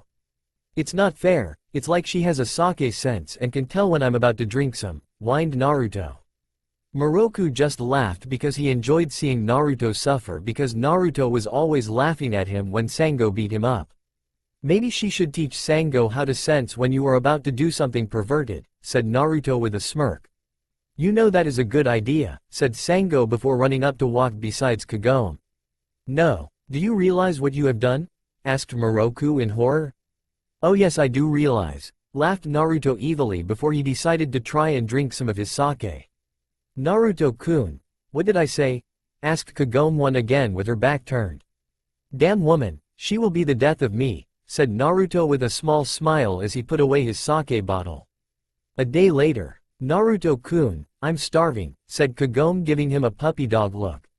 Eat then, said Naruto, simply earning him a hit on his arm. She wouldn't be telling you she was hungry if she had food, said Inuyasha smartly. You're much smarter than people give you credit for, said Naruto giving Inuyasha a bored look. I have often said that as well, said Moroku sagely. What are you two talking about? Inuyasha is a complete idiot, said Shippo before Inuyasha started to wrestle with the fox. You know I really like that fox, said Naruto with a smile. Hey look, a village, said Sango. Yes, Moroku, I am counting on you to do your thing, said Kagome with a smile. I will do my best, Kagome, said Moroku with a chuckle. Take a good look at that village. I'm afraid we won't find much in that village, said Naruto as he looked down upon the village. The group all gave Naruto a weird look before they all turned to get a good look at the village. They were shocked to see that the village was deserted and run down. It was as if it was ravaged by some demons and everyone was left for dead. Let's go, maybe we can get some clues about Naraku if there are any survivors, said Moroku before the group headed down to the village. It didn't take long for the group to get down into the village and started to look for survivors. I can smell some demons over that way, said Inuyasha before running towards a fallen shrine. It seems they are hiding, get ready, I am going to draw them out, said Moroku before unleashing his wind tunnel. Just as the temple debris was sucked into his hand, a large three-headed demon came out and Moroku closed off his tunnel. I got this, Windscar, yelled Inuyasha drawing his sword and killed the demon in one swing of his sword. Interesting sword, thought Naruto slightly impressed. That deals with that, said Inuyasha arrogantly. Look over there, it seems that section of the village still has some building and people, said Kagome as she started to walk over there. Oh hello strangers, what brings you to our town? Asked an old man smiling at Kagome and the others. Hello, we are just traveling through and we came upon your village. I was wondering if you could tell us what happened, replied Kagome. Yes, please follow me to my home and I will tell you what happened, said the old man leading the way to his house. 20 minutes later the whole group was sitting down in a living room eating some food while the old man told them what happened. A wind sorceress came through with an infant and attacked the head monk's shrine.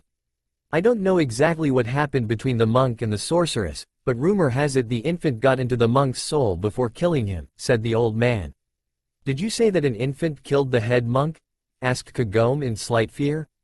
Naruto put a comforting hand on her shoulder and then smiled at her to tell her everything would be okay. Kagome turned to look at him and started to calm down. It must have been Kagura and Naraku's reincarnation, said Inuyasha. Technically they are both his reincarnation, said Naruto before eating some of his rice. I wonder what Kagura and that infant keep attacking monks, said Moroku thoughtfully. Who cares, let's just find them and kill them, said Inuyasha ready to go looking for them. Calm down Inuyasha, we don't even know where they are at. Could you tell us if there is any other powerful monk nearby? Asked Moroku. A powerful monk that is within this area that is still alive. Let me think for a moment. Oh, Monk Shizen would have to be the most powerful monk in the area, said the old man. You mean, the Monk Shizen? Asked Moroku in awe. You know him Moroku? Asked Kagome. Of course, he is practically a legend. He is known for his unrivaled abilities to seal away demons, said Moroku. Even I have heard of him, that makes him a very powerful and famous monk, said Sango. He is most widely known for his sealing of Entei the demon horse and his master, said the old man before he went to tell them the story of Entei and his master. The rumor was that the being that became Entei's master would be able to rule the world. Many humans and demons fought for the right to ride the great horse and in the end, the demon Rengokuki came out on top. He was then chosen by Entei to be his master and soon Rengokuki used Entei to raise havoc on many villages. Monk Shizen soon confronted Rengokuki and Entei. It was a long battle, but Monk Shizen managed to seal both Rengokuki and Entei away, said the old man. Yes, I remember the story from back when I was training to be a monk. How far away from here is Monk Shizen's shrine? Asked Moroku. If you leave now you can probably make it by nightfall, said the old man. Let's get going then, said Inuyasha. Thank you for the information sir, said Kagome bowing to the old man before she and the rest of the group left. Nighttime. Kagura has been here. I can smell her stench, said Inuyasha picking up the past. Usually Kagome would be riding on his back, but now she was sitting with Sango on the back of Karara while Moroku, Inuyasha, and Naruto ran on the ground. I hope we are not too late, said Moroku as they picked up the pace. A couple of minutes later the group landed outside the temple and calmly walked through the broken door to find a couple of bald monks leaning over a dead old man. What happened here? Demanded Inuyasha. Demon, yelled one of the young monks. We mean you no harm, we are just here to find out what happened, said Naruto with a smile. It seems we are too late, Kagura and the infant have already killed Monk Shizen, said Moroku saying a small prayer. How did you know that happened? Asked one of the monks. We heard that Kagura and the infant were killing monks for their spiritual power, so figured he would be coming here next, said Moroku. Yes, a wind sorceress and an infant came through here and fought our master. He was only beaten because the sorceress attacked us and he was forced to protect us. The infant then tried to enter his soul, but our master was able to kill the demon child by cutting it in half. The sorceress left not too long ago with both halves of the demon child, said the young monk. Are you sure the infant was killed? Asked Naruto, knowing that the infant wouldn't die so easily. Yes, Master Shizen used that device to kill the infant, said the other monk, pointing to the device in the monk's hand. Interesting, said Naruto, examining the relic. The infant was talking about searching for the border between this one and the next, said the younger of the two monks. What is the border between this one and the next? Asked Inuyasha, confused. Before anyone could give their opinion, the ground started to shake. Oh no, the seal must be Ing, said the older monk. What seal? Asked Kagome.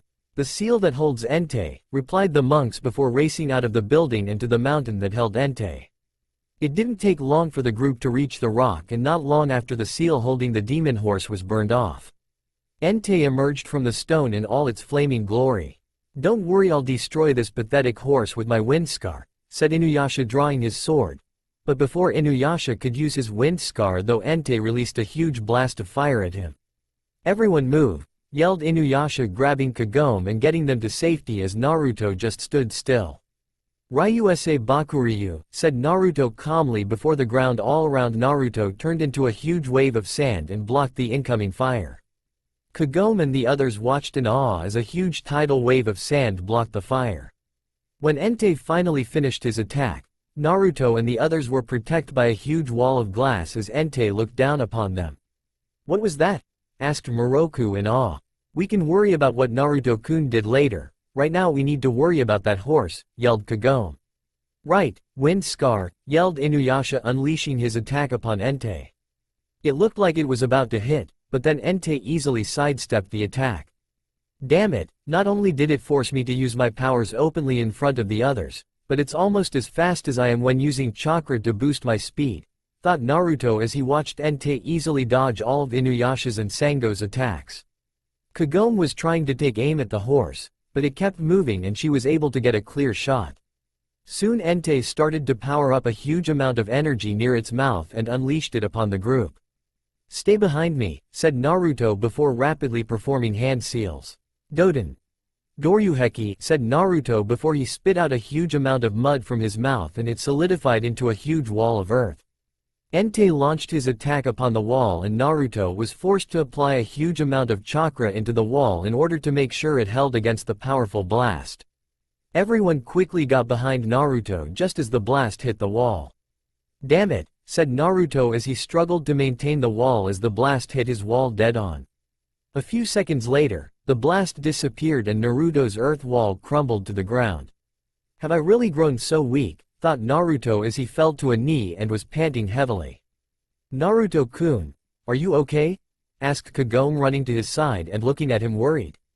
Yeah, I'm fine, but I really wish I had some sake, said Naruto as he stood slowly.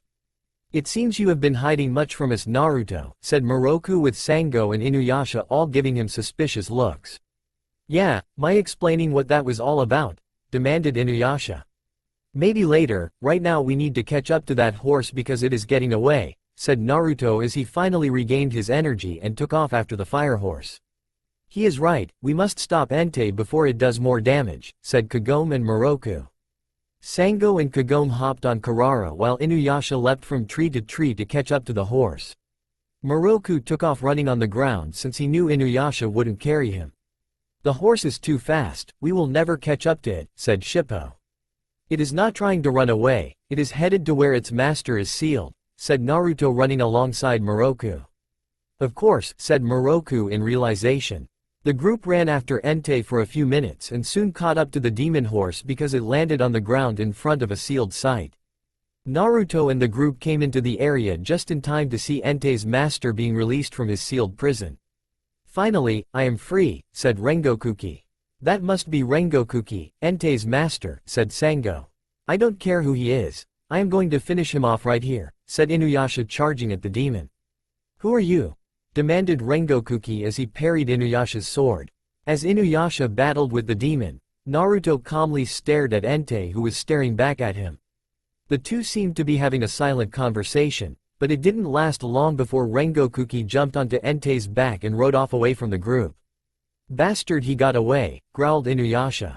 "We need to follow after him before he kills innocent people," said Moroku. "That horse, for some reason, I feel as if it was calling to me," thought Naruto.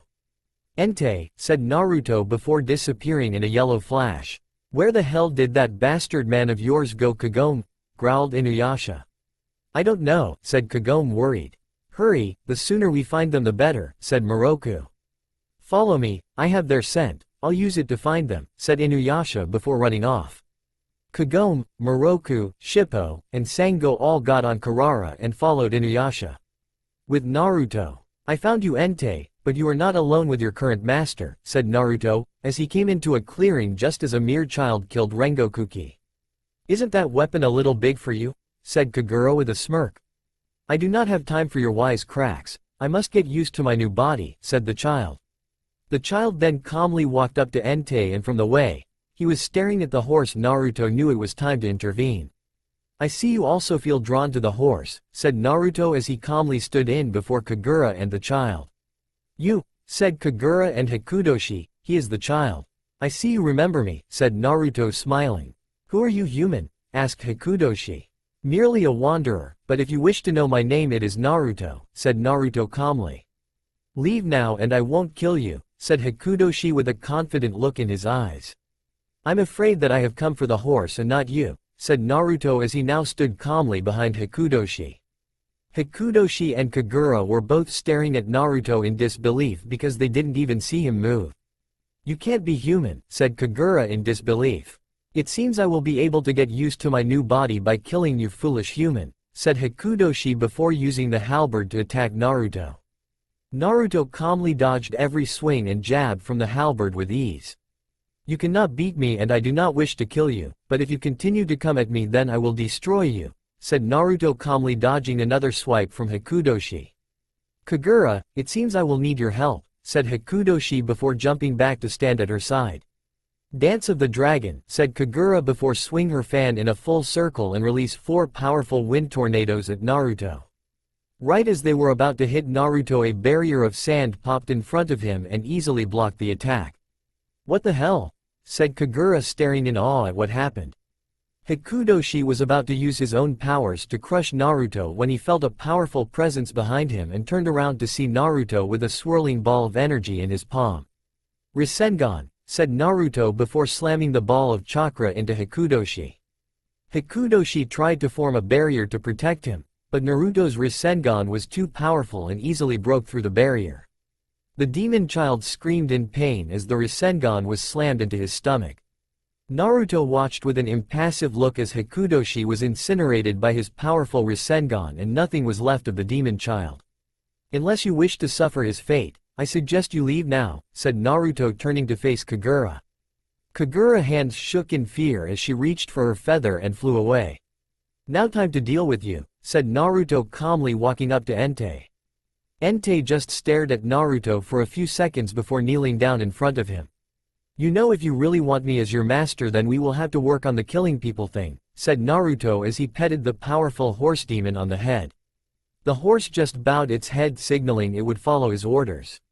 "Okay, you can travel with me, but only because this is going to drive Inuyasha crazy," laughed Naruto before sitting down on the ground with the horse at his side. Entei just gave Naruto a questioning look as he pulled out a bottle of sake. "Give me a, this is like my only opportunity to have some of my beloved's sake before Kagome gets here and yells at me," said Naruto, drinking some sake from the bottle. "Ah, that sure hit the spot. You want some, buddy?" asked Naruto, offering some to the horse. Entei just stared impassively at Naruto, whom just shrugged his shoulders in response. "Suit yourself, your loss," said Naruto as he enjoyed his sake. Naruto woke up when he felt someone licking his face and realized it was Entei that woke him up. "Oh damn, I must have fell asleep. Kagome is going to kill me," said Naruto as he got up and stretched out his muscles. "Well buddy, you ready to get going?" asked Naruto. The horse just nodded his head in response, before kneeling down to let Naruto ride him. "Oh don't worry about that buddy, I'll just walk, but thank you," said Naruto as he started to walk. Entei just gave him another curious look before it caught up to Naruto and walked at his side. "Feel free to hunt any animals if you get hungry, but no humans, okay?" said Naruto. Entei was once again nodded before it continued to walk at Naruto's side. With Kagome. "Where are you Naruto-kun?" thought Kagome as she rode on Karara. "Inuyasha, are we getting any closer?" yelled Moroku. "The scent is getting stronger. I think they are just over that next hill," said Inuyasha picking up his speed. "It's weird, I can only sense Entei. I wondered what happened to its master," said Sango using her training to feel out the demonic auras. "It could be possible that Naruto was able to kill Rengokuki," said Moroku. "That weakling, yeah right," scoffed Inuyasha. "He is much stronger than you Inuyasha Baka," said Shippo from Kagome's shoulder. "Just wait runt, after I deal with Entei, I am going to pound you into the ground," growled Inuyasha. "Poor Shippo, why must you always pick on the little guy," said Naruto appearing before the group with his sake bottle in hand. "Naruto-kun, look out," yelled Kagome whom was pointing at the demon horse standing beside him. "Here Ikatsu," yelled Sango throwing her boomerang at Entei. Naruto shocked everyone by standing in front of Entei and catching Sango's boomerang. "I knew it, you were against us the whole time," yelled Inuyasha before jumping at Naruto and was about to cut Naruto in half with his sword. Naruto just gave Inuyasha a bored look before throwing Sango's boomerang at Inuyasha, which he was unprepared for, and it slammed him into the ground. "Naruto-kun, what are you doing?" asked Kagome leaping off Karara and walking up to him. "I'm sorry, but Entei is now my horse so I can't let you harm him," said Naruto sending Kagome an apologizing look. "Naruto, Entei is a powerful demon, you can't expect it not to betray you," said Moroku as he prepared his wind tunnel. "Inuyasha is a powerful demon as well, can you not trust him either?" said Naruto pointing at the Hanyu. "Inuyasha is different," replied Sango helping the fallen Hanyu up and retrieving her boomerang. "Kagome-chan, do you trust me?" asked Naruto. "You know I do Naruto-kun," answered Kagome softly. "Then give me your hand," said Naruto holding out his own hand. Kagome didn't even hesitate and put her hand in his. Naruto gently grabbed her hand, gently picked her up, and placed her upon Entei's back. "Kagome," yelled Sango, Moroku, Shippo, and Inuyasha. "Just relax Kagome-chan, she will not harm you," said Naruto smiling. Kagome instantly calmed down and Naruto nodded to Entei, which caused the horse to start to run around with Kagome on her back. The others watched in disbelief as Entei calmly rode around them with Kagome on her back.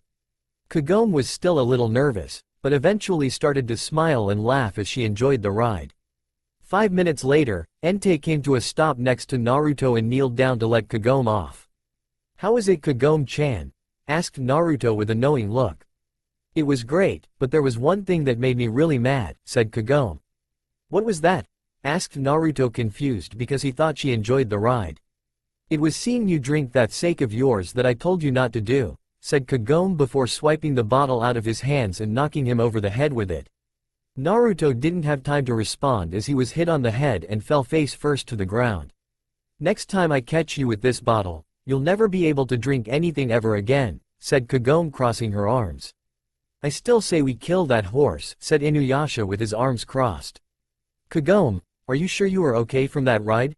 asked Sango worried. "Yes, I am fine," replied Kagome with a smile.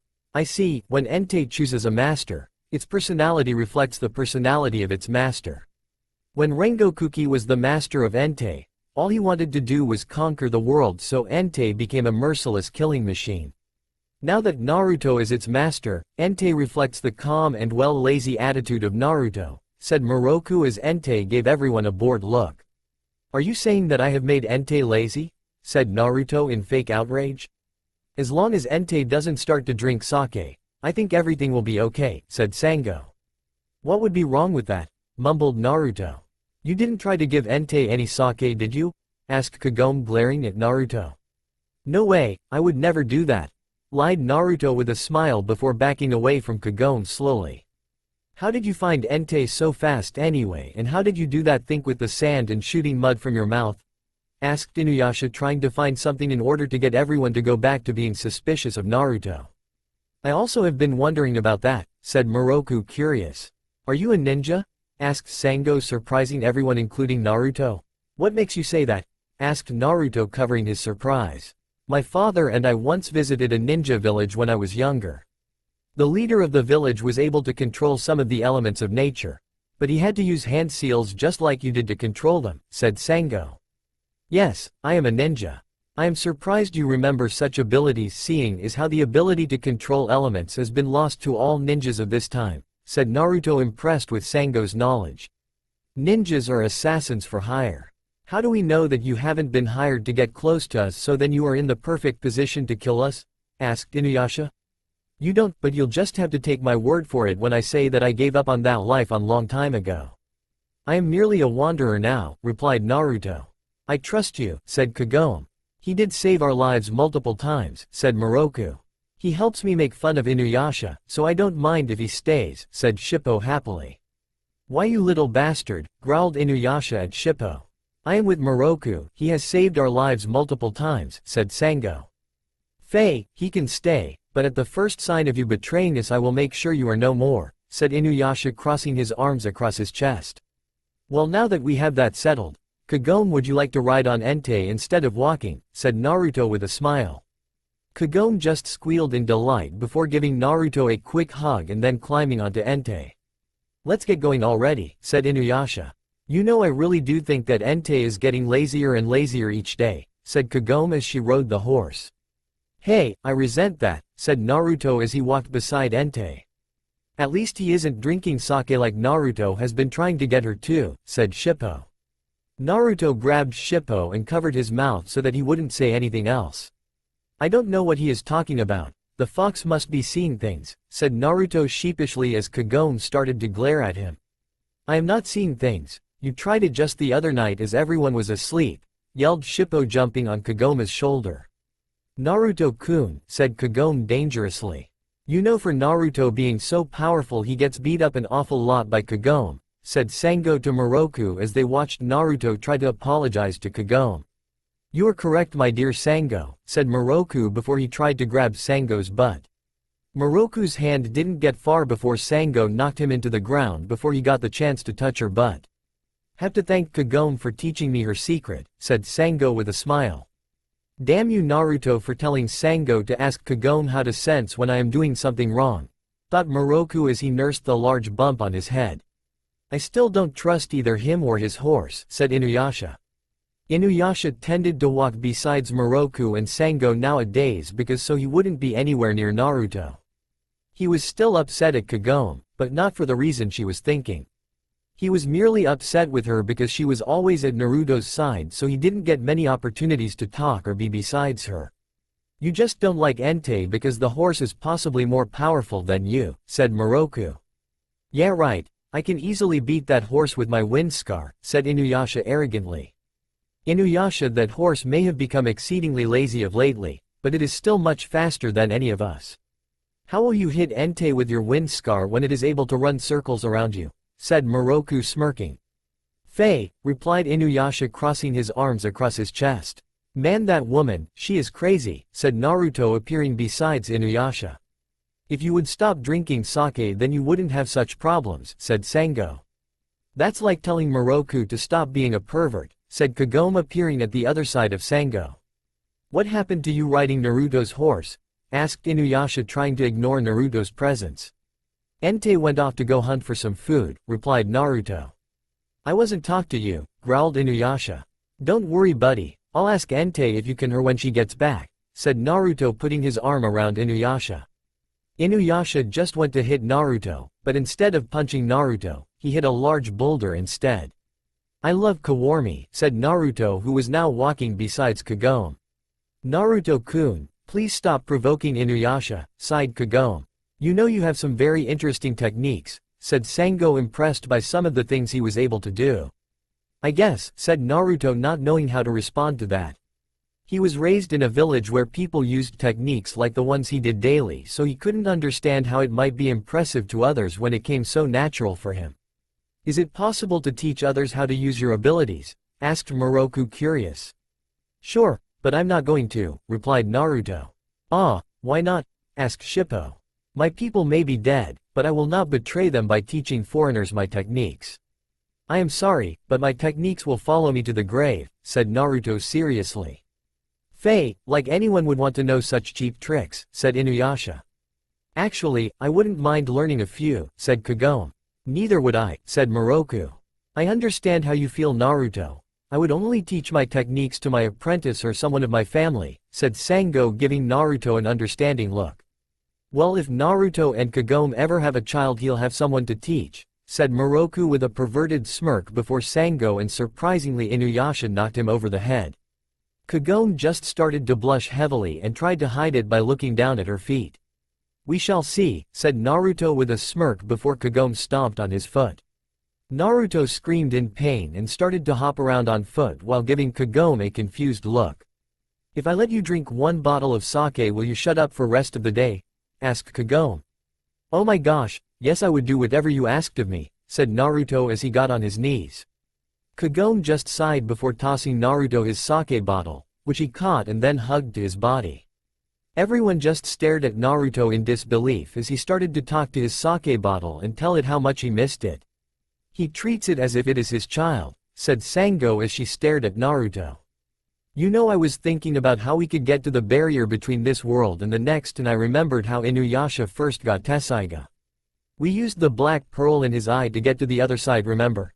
Said Kagome, changing the subject. Yeah, the pearl was made by Hozenki, said Inuyasha. If we go see Hozenki, then we may be able to have him make another pearl to help us get to the other side, said Moroku in realization. I wonder what the afterlife looks like, said Naruto with a haunted look in his eyes. Maybe I can finally join my friends in death, thought Naruto with a smile. Naruto-kun, I hope you aren't planning on staying in the world of dead if we find the way, thought Kagome, worried. How will we find this Hozenki? Asked Sango. I will go see the old man Totose and ask him where I can find Hozenki, said Inuyasha before taking off away from the group. I take it he doesn't want us to come with him, said Naruto as he watched Inuyasha leave. We will follow after him anyway, just at a slower pace, said Moroku. Princess Abby, I have come seeking to help you cure the poison that ails your mother, said Naraku, standing before the demon princess. Why should I accept your help, half-demon? Sneered Princess Abby. I present you with this, it will protect you while you hunt for human blood to give to your mother, said Naraku, present Princess Abby with a powerful halberd. Princess Abby took the halberd and looked it over. This is indeed a powerful weapon.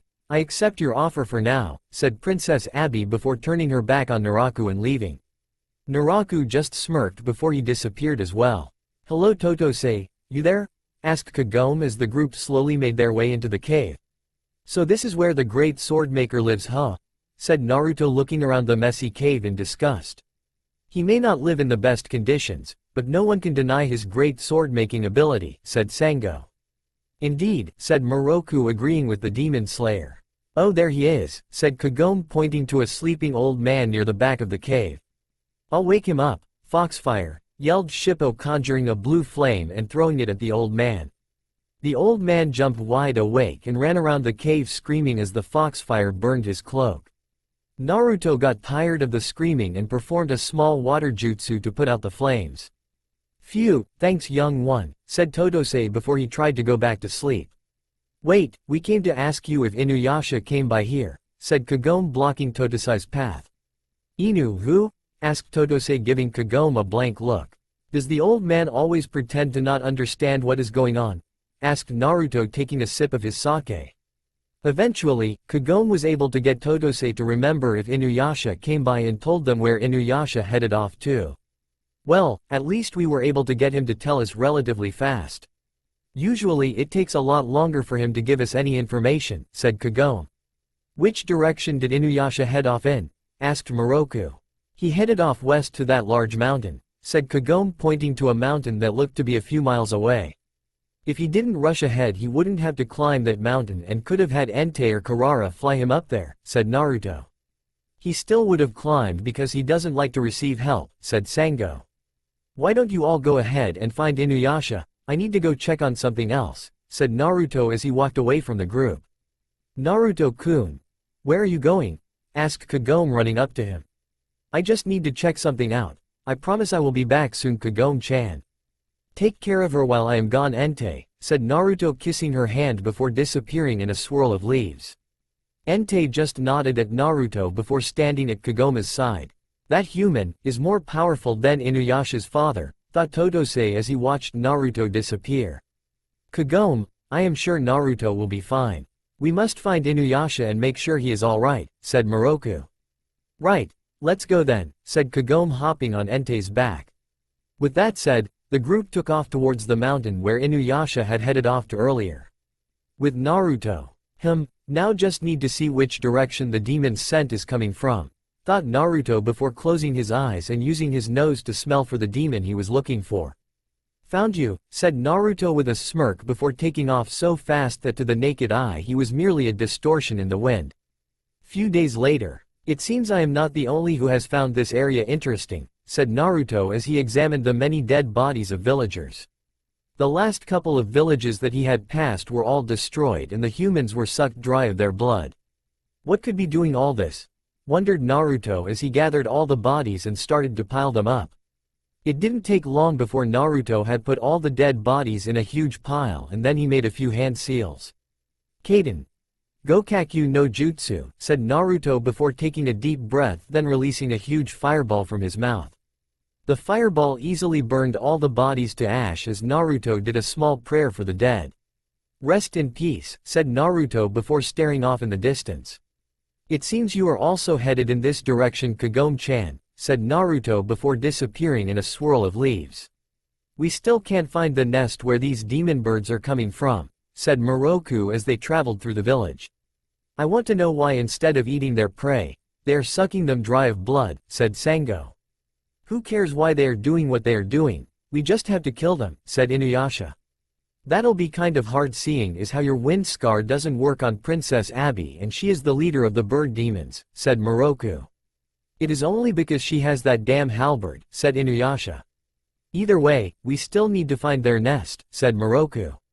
Kagome just silently listened to the conversation, but her mind was on other things. Naruto-kun. Where are you? Thought Kagome as she continued to worry about him. It seems I have found you, said Naruto with a smirk as he looked upon a huge castle. He had traveled quite a way to get to the castle. Well, that was a lie. He took a long detour because he needed to get some more sake, but in the end he found the place. Lucky for him it was nighttime, so it would be easy for him to sneak in, or so he thought. Just as he was about to sneak into the castle, a large amount of demon birds being led by a woman with a large halberd started to attack the castle. Just my luck, sighed Naruto as he started to kill any birds that got in his path as he made his way through the castle. Elsewhere. Up ahead, look, said Sango, pointing to a large castle that was being attacked by many demon birds. It seems we have found Princess Abby, said Moroku. Let's go, said Inuyasha, taking off in front of the group. Kagome was riding on top of Entei when the horse started to pick up speed. What is the matter, Entei? Is Naruto-kun in trouble? Asked Kagome, worried.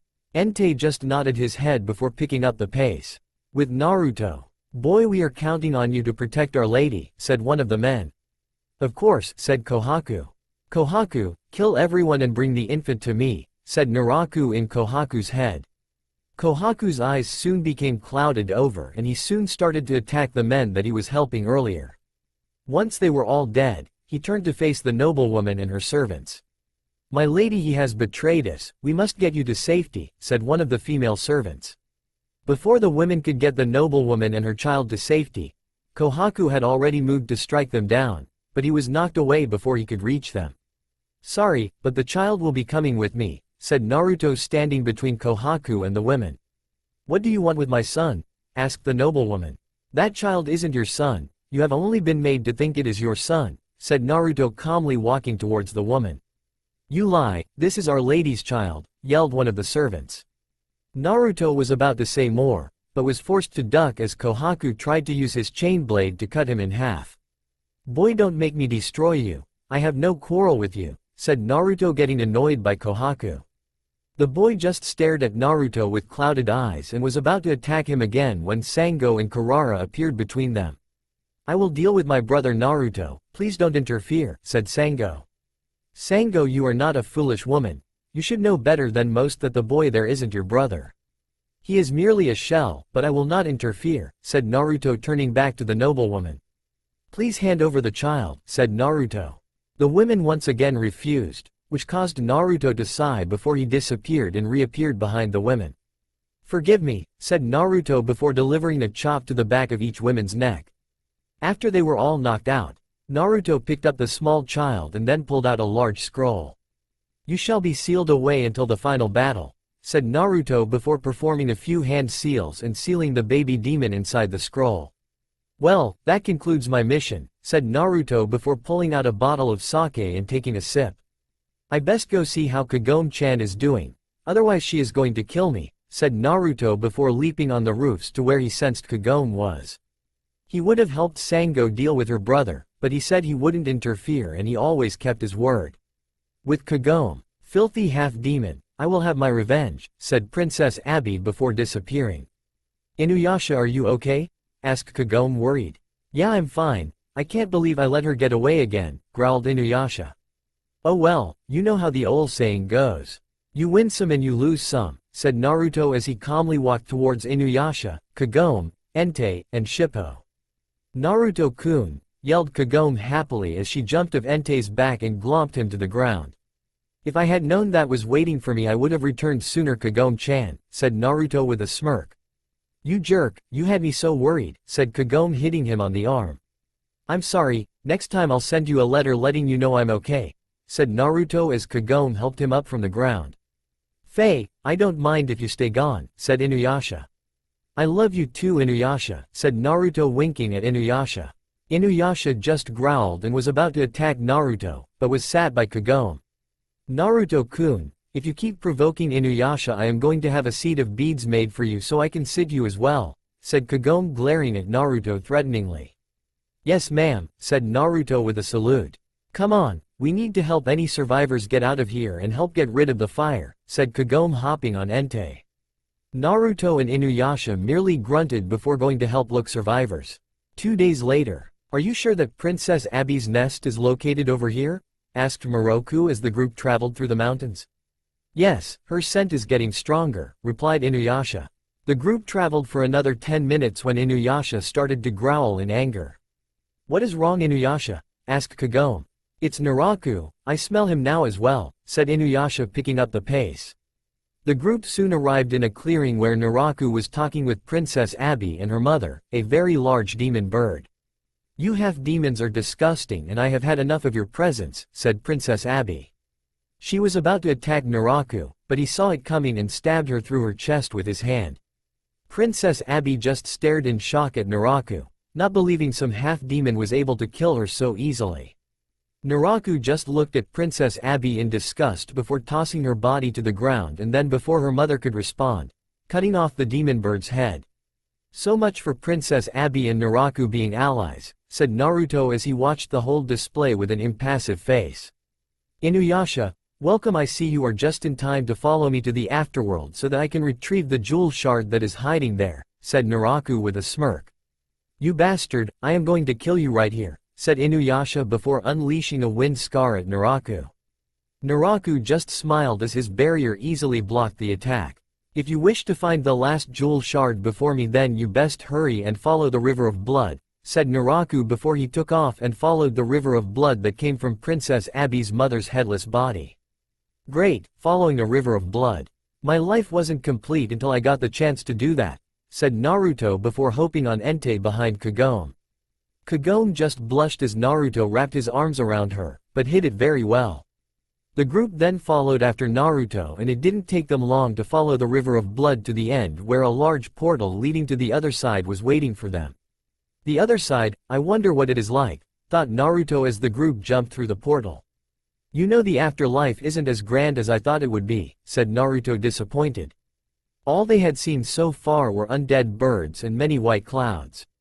I don't think this is the real afterlife, Naruto, merely the border between the afterlife and the living. This isn't the true afterlife, said Moroku. How disappointing, said Naruto with a sigh. Do you really wish that much to join those among the dead, Naruto-kun? Wondered Kagome. Look over there, my father's grave, said Inuyasha before leaping off Kurara and landing on the skeleton of his deceased father. That is Inuyasha's father? He must have been a very powerful demon lord, said Sango in awe. Indeed, I see now why his fangs were able to produce such powerful swords, said Moroku agreeing with Sango. He isn't that big, said Naruto unimpressed. They all just looked at Naruto as if he had grown a second head. What he isn't, I've seen much bigger. You know that didn't come out right, said Naruto laughing while Sango and Kagome blushed at the innuendo. Hey Inuyasha over there, I sense a jewel shard, said Kagome pointing to a spot near Inuyasha's father's neck. Inuyasha just nodded his head before walking over to where Kagome was pointing. He didn't have to walk far before a demon emerged from the bones and glared at Inuyasha. The jewel shard glowed brightly on its forehead, but the jewel shard was glowing with malicious power. Who dares disturbs the sanctuary of the dead, growled the demon. Hozenki, said Inuyasha as he saw how he looked like the demon that said it was Hozenki's son. Inuyasha, son of the great dog demon, you do not belong here, said Hozenki. This is Hozenki, but I thought you said that Hozenki had died. What is he doing on the border between life and death? Asked Moroku curious. I was on my way to the afterlife when I felt something calling to me. I sought out what was calling to me thinking that it would lead me to my final destination of death, but it turned out it was a piece of the sacred jewel shard. The shard was crying out to me in pain, so I decided to guard the shard and protect it from the pain of the real world, said Hozenki. Hozenki, please give us the shard. Naraku is lurking around somewhere, and if he gets the shard before us then he will surely use the shard for evil, said Kagome trying to reason with the demon. I will not give up this shard. If you want it you will have to take it from me, said Hozenki before releasing a large barrage of diamond shards at the group. Entei and Kurara were easily able to dodge the attacks while Inuyasha was forced to use his sword to shield him from the attack. Naruto-kun, can you help Inuyasha fight Hozenki? Asked Kagome giving him a puppy dog look. I would, but you do realize that Inuyasha would refuse to work with me and we would probably get in each other's way, said Naruto. He is right Kagome, if Naruto helped Inuyasha would be too busy yelling at Naruto than fighting, said Moroku. Naruto-kun don't look so happy, said Kagome glaring at him. Naruto just leaned down and whispered into Kagome's ear causing the poor girl to blush at the contact. Oh come on Kagome-chan, I know you much prefer to have me here with you, whispered Naruto with a smirk. How does he get away with doing stuff like that, but every time I try to be romantic I get hit over the head, sighed Moroku. Maybe because all you do is grab Sango's butt, said Shippo riding on Sango's shoulder since Naruto had threw him off of Kagome's shoulder a while ago. No one understands the way I show my affection, said Moroku sadly. Yeah right you pervert, said Sango. Naruto-kun, I really wish I had a bead necklace for you, said Kagome with a small smile. I'll let you put one around my neck if you let me drink my sake whenever I want, said Naruto with a smirk. I'll have to think about it, said Kagome giving Naruto a thoughtful look. Kagome, it seems Inuyasha has been able to weaken Hozenki, said Moroku pointing down to where Inuyasha was battling the demon. Kagome and Naruto looked down to see that Inuyasha had indeed been able to weaken the demon. Inuyasha may have been able to weaken Hozenki, but he has other problems to worry about, said Naruto pointing at Naraku who just appeared behind Hozenki and stole his shard. I must thank you Inuyasha for helping me get this shard, said Naraku with a smirk. His smirk didn't last long before he was on the receiving end of Sesshomaru's Tokijin, which cut Naraku's arm. Sesshomaru, I see you have made it here as well, said Naraku as his arm reformed itself. Inuyasha was about to attack Naraku himself, but was stopped by Hozenki. Inuyasha, fight me and I will teach you a new technique that you can use to defeat Naraku, said Hozenki. Fight him Inuyasha, I will make sure Naraku doesn't escape before you can have your revenge, said Naruto with his back turned to Inuyasha. Fei, replied Inuyasha before he went off to finish his fight with Hozenki. For a moment there I thought I would have to argue with the stubborn bastard, said Naruto as he drank some sake. Naruto-kun, yelled Kagome as she saw him drinking some his sake. Damn it, said Naruto before putting away his bottle of sake. You happy now, woman? Asked Naruto glaring at Kagome. Yes, I am, said Kagome with a smile as she ignored his glare. Why is Inuyasha still fighting Hozenki? I mean, he is no longer evil, said Moroku as he landed on skeleton next to Naruto. The clam said something about teaching Inuyasha a new attack with his sword, said Naruto, missing his sake. A new attack for his sword, but isn't Tessaiga powerful enough as is, said Sango. I don't know, I always thought his sword was pretty weak, but that is just my opinion, said Naruto, causing everyone to give him weird looks. Fine, I admit it is mildly powerful, but nothing to brag about, said Naruto. Only you would think that Tessaiga is a weak sword, said Moroku with a small smile. Yeah, let's just watch the fight between Sesshomaru and Naraku. It should prove to be interesting, said Naruto as he looked up into the sky where Naraku and Sesshomaru were staring each other down. Sesshomaru got tired of looking at Naraku and used Tokijin to launch a powerful energy blast at Naraku. Naraku just smirked and easily blocked the attack with his barrier. It seems that Sesshomaru will have to find a way to destroy Naraku's barrier before he can even harm him, said Moroku. Entei, protect Kagome-chan. I am going to help Sesshomaru, said Naruto before he disappeared in a yellow flash. Is that all the power you possess? I expected more from the Great Lord of the West, said Naraku with a smirk. Maybe I can help even the odds, said Naruto, appearing in front of Naraku. You again, you are becoming a major thorn in my side, said Naraku before tons of tentacles burst from his back and started to attack Naruto. Naruto just continued to smile as he started to easily dodge Naraku's attacks by leaping from one tentacle to another. Stay out of my fight, human, your help is not required, said Sesshomaru as he tried to cut Naraku in half. Once again, Sesshomaru's attack was stopped due to the barrier protecting Naraku. Kaden. Hozenka no Jutsu, said Naruto before taking a deep breath, then exhaling multiple fireballs at Naraku. Everyone just watched in awe as fireballs the size of a small child flew at Naraku.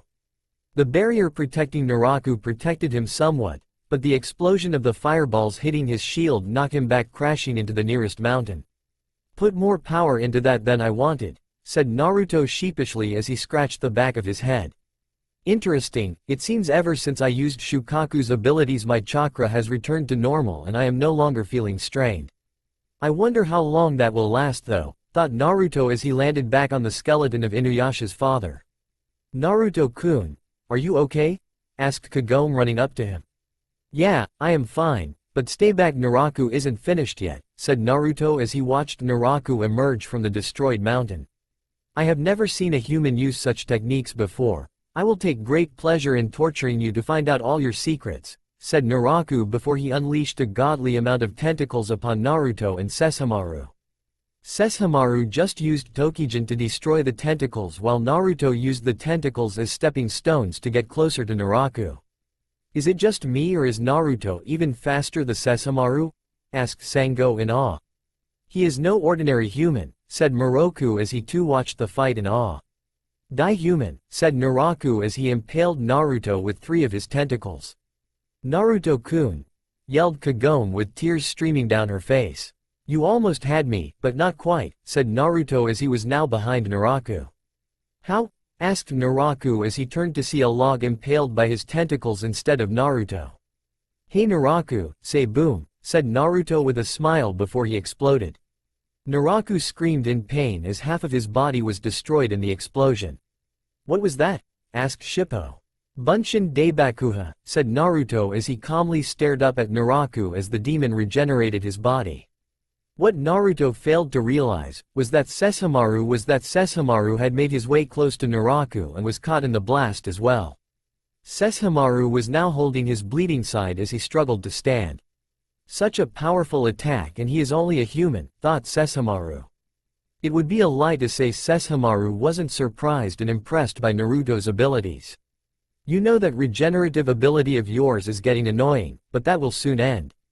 It is time for you to die, Naraku. Forgive me, Inuyasha, but I will be ending him, said Naruto, disappearing again in a yellow flash and behind Naraku.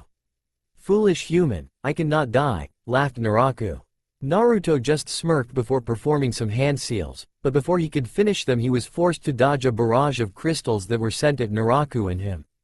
"Naraku is mine," yelled Inuyasha as he raised his sword to send another attack at Naraku. "Inuyasha, you fool, you'll hit Naruto-kun," yelled Kagome. "I don't care, if anyone is going to kill Naraku it is going to be me," growled Inuyasha. "Ha ha, until we meet again, human," said Naraku before disappearing. "Real smart Inuyasha, congratulations on letting him escape," said Naruto clapping his hands sarcastically. "Inuyasha, I must say that was the stupidest thing you have ever done," said Moroku disappointed in the Hanyu. Sango didn't say anything, but you could tell that she wasn't too happy with Inuyasha either. "You could have seriously hurt Naruto-kun," yelled Kagome extremely upset with Inuyasha. "Faye, he shouldn't have got in my way then," said Inuyasha arrogantly. "I think it is time we settled this, Inuyasha. Right here right now," said Naruto standing in front of the Hanyu. "My pleasure," said Inuyasha drawing his sword. "Inuyasha, sit," started Kagome, but was stopped by Naruto. "Kagome-chan, please stay out of this," said Naruto. "Naruto-kun," said Kagome looking at him worried. "Trust me, Kagome-chan, I will deal with him," said Naruto with a smile. Kagome just nodded before hopping on Entei's back and flew off into the air. Moroku and Sango followed her as they hopped on Karara's back. "Come now, Inuyasha, there is nothing to stop you from attacking me now," said Naruto smiling. "You're going to regret ever pissing me off," said Inuyasha before charging at Naruto. "Come Inuyasha, now you have nothing to stop you from attacking me now," said Naruto smiling. "I am going to enjoy kicking you ass, you bastard," growled Inuyasha charging at Naruto. Naruto just stood still and calmly watched as Inuyasha rushed at him in blind rage. "He reminds me of myself, before the war started," thought Naruto with a sigh. Just as Inuyasha was about to cut Naruto in half, Naruto calmly sidestepped the attack and delivered a swift kick to Inuyasha's gut. "You leave yourself to open," said Naruto before grabbing Inuyasha by the arm and slamming him to the ground. "Getting angry only clouds your vision, you must stay calm and keep a clear head," said Naruto releasing Inuyasha and waiting for the Hanyu to stand back up. Inuyasha just growled at Naruto before he stood up and once again started to try to cut Naruto in half. Naruto just sighed before he ducked under the blade and then delivered a kick to Inuyasha's jaw, knocking him up into the air. In the past, Naruto would have had to use clones to perform his combo attack, but not anymore because of how fast he had become. "Uzumaki Naruto Renden," said Naruto from behind Inuyasha before he delivered a swift kick to his back. Inuyasha was bounced around as Naruto kept appearing in front of him and scoring multiple hits on him. Naruto finished it by delivering a hard axe kick to Inuyasha's head, which skyrocketed him to the ground in a large explosion of dust. "Wow, did you see that? Inuyasha is getting beat easily," said Shippo in awe of Naruto's abilities. "It seems Inuyasha chose the wrong opponent," said Moroku as he calmly watched the fight, if it could be called that. "Naruto-kun, please don't hurt him too badly," said Kagome softly. "Is that all you have to offer, Inuyasha? How do you expect to beat Naraku when you cannot lay one finger on me?" said Naruto seriously. "Take this, you bastard, wind scar," said Inuyasha, unleashing his sword's attack upon Naruto. Naruto didn't even make the effort to move and let the attack hit him straight on. How was Inuyasha able to use the wind scar on Naruto? "I thought it only worked against demons and not humans," said Sango. "It seems that Inuyasha is able to use it against anyone now," said Moroku. "That or Naruto has some demon blood in him," thought Moroku. "Not so cocky anymore, are you?" said Inuyasha with a smirk. "You know you should never let your opponent get behind you. Now take this, Konoha's ultimate taijutsu style. 1,000 years of pain," said Naruto before making a hand seal and then poking Inuyasha in the ass.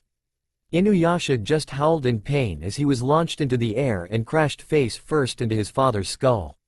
"Did he just do what I think he did?" asked Sango with a sweat drop. "I can't believe he just did that," said Moroku shaking his head. "Naruto-kun, what am I going to do with you?" said Kagome putting her face in her hand.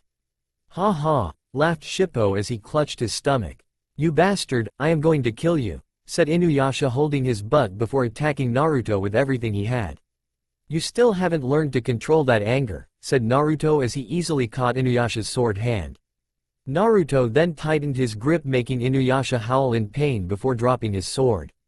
"You won't be needing that sword anymore," said Naruto before delivering a kick to Inuyasha's chest, knocking him away. "Blades of blood," yelled Inuyasha, unleashing his blood in the form of blades at Naruto. Naruto just jumped away, easily dodging the attack, but he didn't have time to dodge Inuyasha, who had somehow managed to get behind him. "What did you say earlier? Don't let your opponent get behind you." "Iron Reverse Soul Reaper," yelled Inuyasha, bring his claw down to hit Naruto.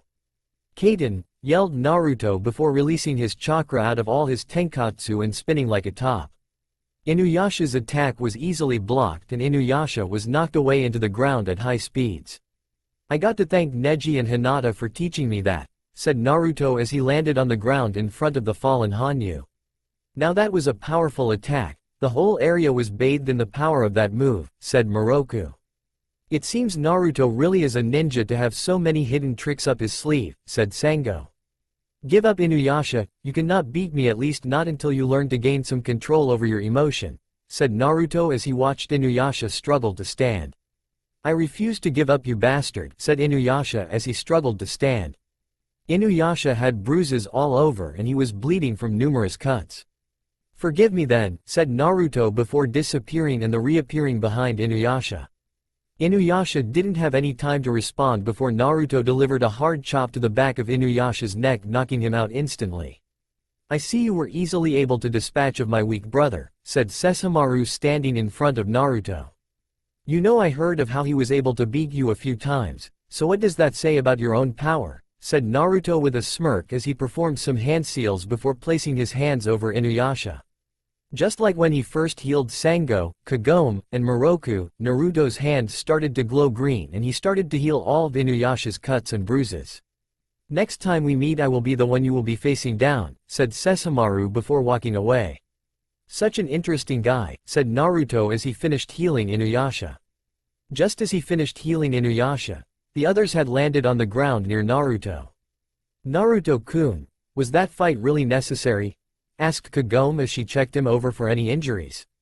"It was going to happen sooner or later. Better to get it out of the way now than worry about it later," said Naruto as Kagome just gave him a hug. "Yes, well, I don't think Inuyasha will be underestimating you again anytime soon," said Moroku. "I think that goes for all of us," said Sango. "Oh, that reminds me. Here you go, Kagome-chan," said Naruto, pulling an almost fully completed Shakan jewel out of his robes. "Oh my gosh. Where did you get this, Naruto-kun?" asked Kagome as she took the jewel shard from Naruto and instantly purified it. "I stole it off Naraku before he escaped. Oh, and here are some more shards, the one from Hozenki and my own that I collected," said Naruto, handing over 4 other shards. "This whole time you had your own jewel shards. How come Kagome wasn't able to sense them?" said Moroku, shocked. "Like I told Kikyo, my robes are able to block out certain abilities to protect whatever I tend to have underneath them," said Naruto sheepishly. Kagome just gathered the shards together with the huge jewel piece and melded them together. "Wow, just a few more shards and it will be complete," said Kagome, looking at the almost complete Shakan jewel. "Actually, there is only one piece left and you all know where it is," said Naruto, staring at Sango. "No, you can't mean," said Sango with tears in her eyes. "Kohaku, he has the last shard piece," said Moroku, giving Sango an understanding look. "Naruto-kun, you can't be suggesting we just take the shard from Kohaku," said Kagome, looking at Naruto. "That thing is no longer her brother, she needs to face the fact that her brother is dead and has been for a long time," said Naruto, giving Kagome a serious look. Everyone was just silent until Naruto decided to the silence. "Come on, we need to get out here," said Naruto before picking up Kagome and placing her on Entei. He then jumped on Entei behind Kagome, while Moroku, Sango, Shippo and an unconscious Inuyasha rode Karara. "You know, I still think you and Inuyasha could have solved things differently," said Kagome as she sat down next to Naruto, whom was staring into the night sky. "Maybe, but Inuyasha would have never been satisfied until he got the chance to fight me. I don't know what it is about demons' love about fighting, but they can't live without proving they are the strongest," said Naruto as he put an arm around Kagome. "Naruto-kun, you are not so different from Inuyasha. I could see it in your eyes when you were fighting him. You enjoyed the fight no matter how much you want to deny it," said Kagome. Yeah, the fight with Naraku really got my blood boiling, admitted Naruto. Naruto-kun, I have been wondering, said Kagome nervously. Yeah? Asked Naruto looking at Kagome. If we weren't there to stop you, would you have tried to go to the afterlife? Asked Kagome. I don't know, a part of me wants to join my friends, but then there is the other part that wants to stay with you for as long as possible, answered Naruto smiling down at Kagome. I don't know what it is between me and falling for older men who have gloomy pasts, said Kagome giggling at her own joke. Hey, I resent that. I am only 19 years old, said Naruto outraged. Really, you seem much older with the way you act, said Kagome surprised to find out he wasn't that old at all. How do you think I feel falling for a girl so much younger than me? Said Naruto with a smirk as Kagome hit him on the arm. Watch it, mister, said Kagome glaring at him. Or what you going to sit me? Taunted Naruto. I'll have you know, that I have Kaide working on a new bead necklace just for you, said Kagome with a smirk. You didn't, did you? Asked Naruto nervously. I guess you'll just have to wait and see, said Kagome with a smirk. You're so cruel to me, said Naruto before playfully nudging Kagome. I'm glad you decided to stay with us, said Kagome leaning her head on Naruto's shoulder. Me too, said Naruto as he held Kagome close. With Kaide. Where am I? Groaned Inuyasha as he sat up slowly. Yi has been out for a long time, said Kaide as she boiled some water. I am going to kill that bastard, said Inuyasha trying to stand, but his muscles were still sore from the fight. I heard of what happened and it was foolish to attack Naruto-san, said Kaide sitting down in front of Inuyasha. I too believe it was foolish for you to attack him, said Kikyo walking into the room. Kikyo, said Inuyasha softly. I owe Naruto-kun a great deal for helping me see things clearly, so now I am going to help you see things clearly, said Kikyo sitting down besides Inuyasha. This is another thing that pissed Inuyasha off greatly because instead of him helping Kikyo get back on the right path, it was Naruto that had helped Kikyo overcome her hate issues. I don't need any help, grumbled Inuyasha. I have always known you were a fool, but I never knew you were this foolish, said Kaide. Quiet old woman, said Inuyasha glaring at Kaide. Inuyasha, like I once was of Kagome, you are jealous of Naruto-kun, said Kikyo simply.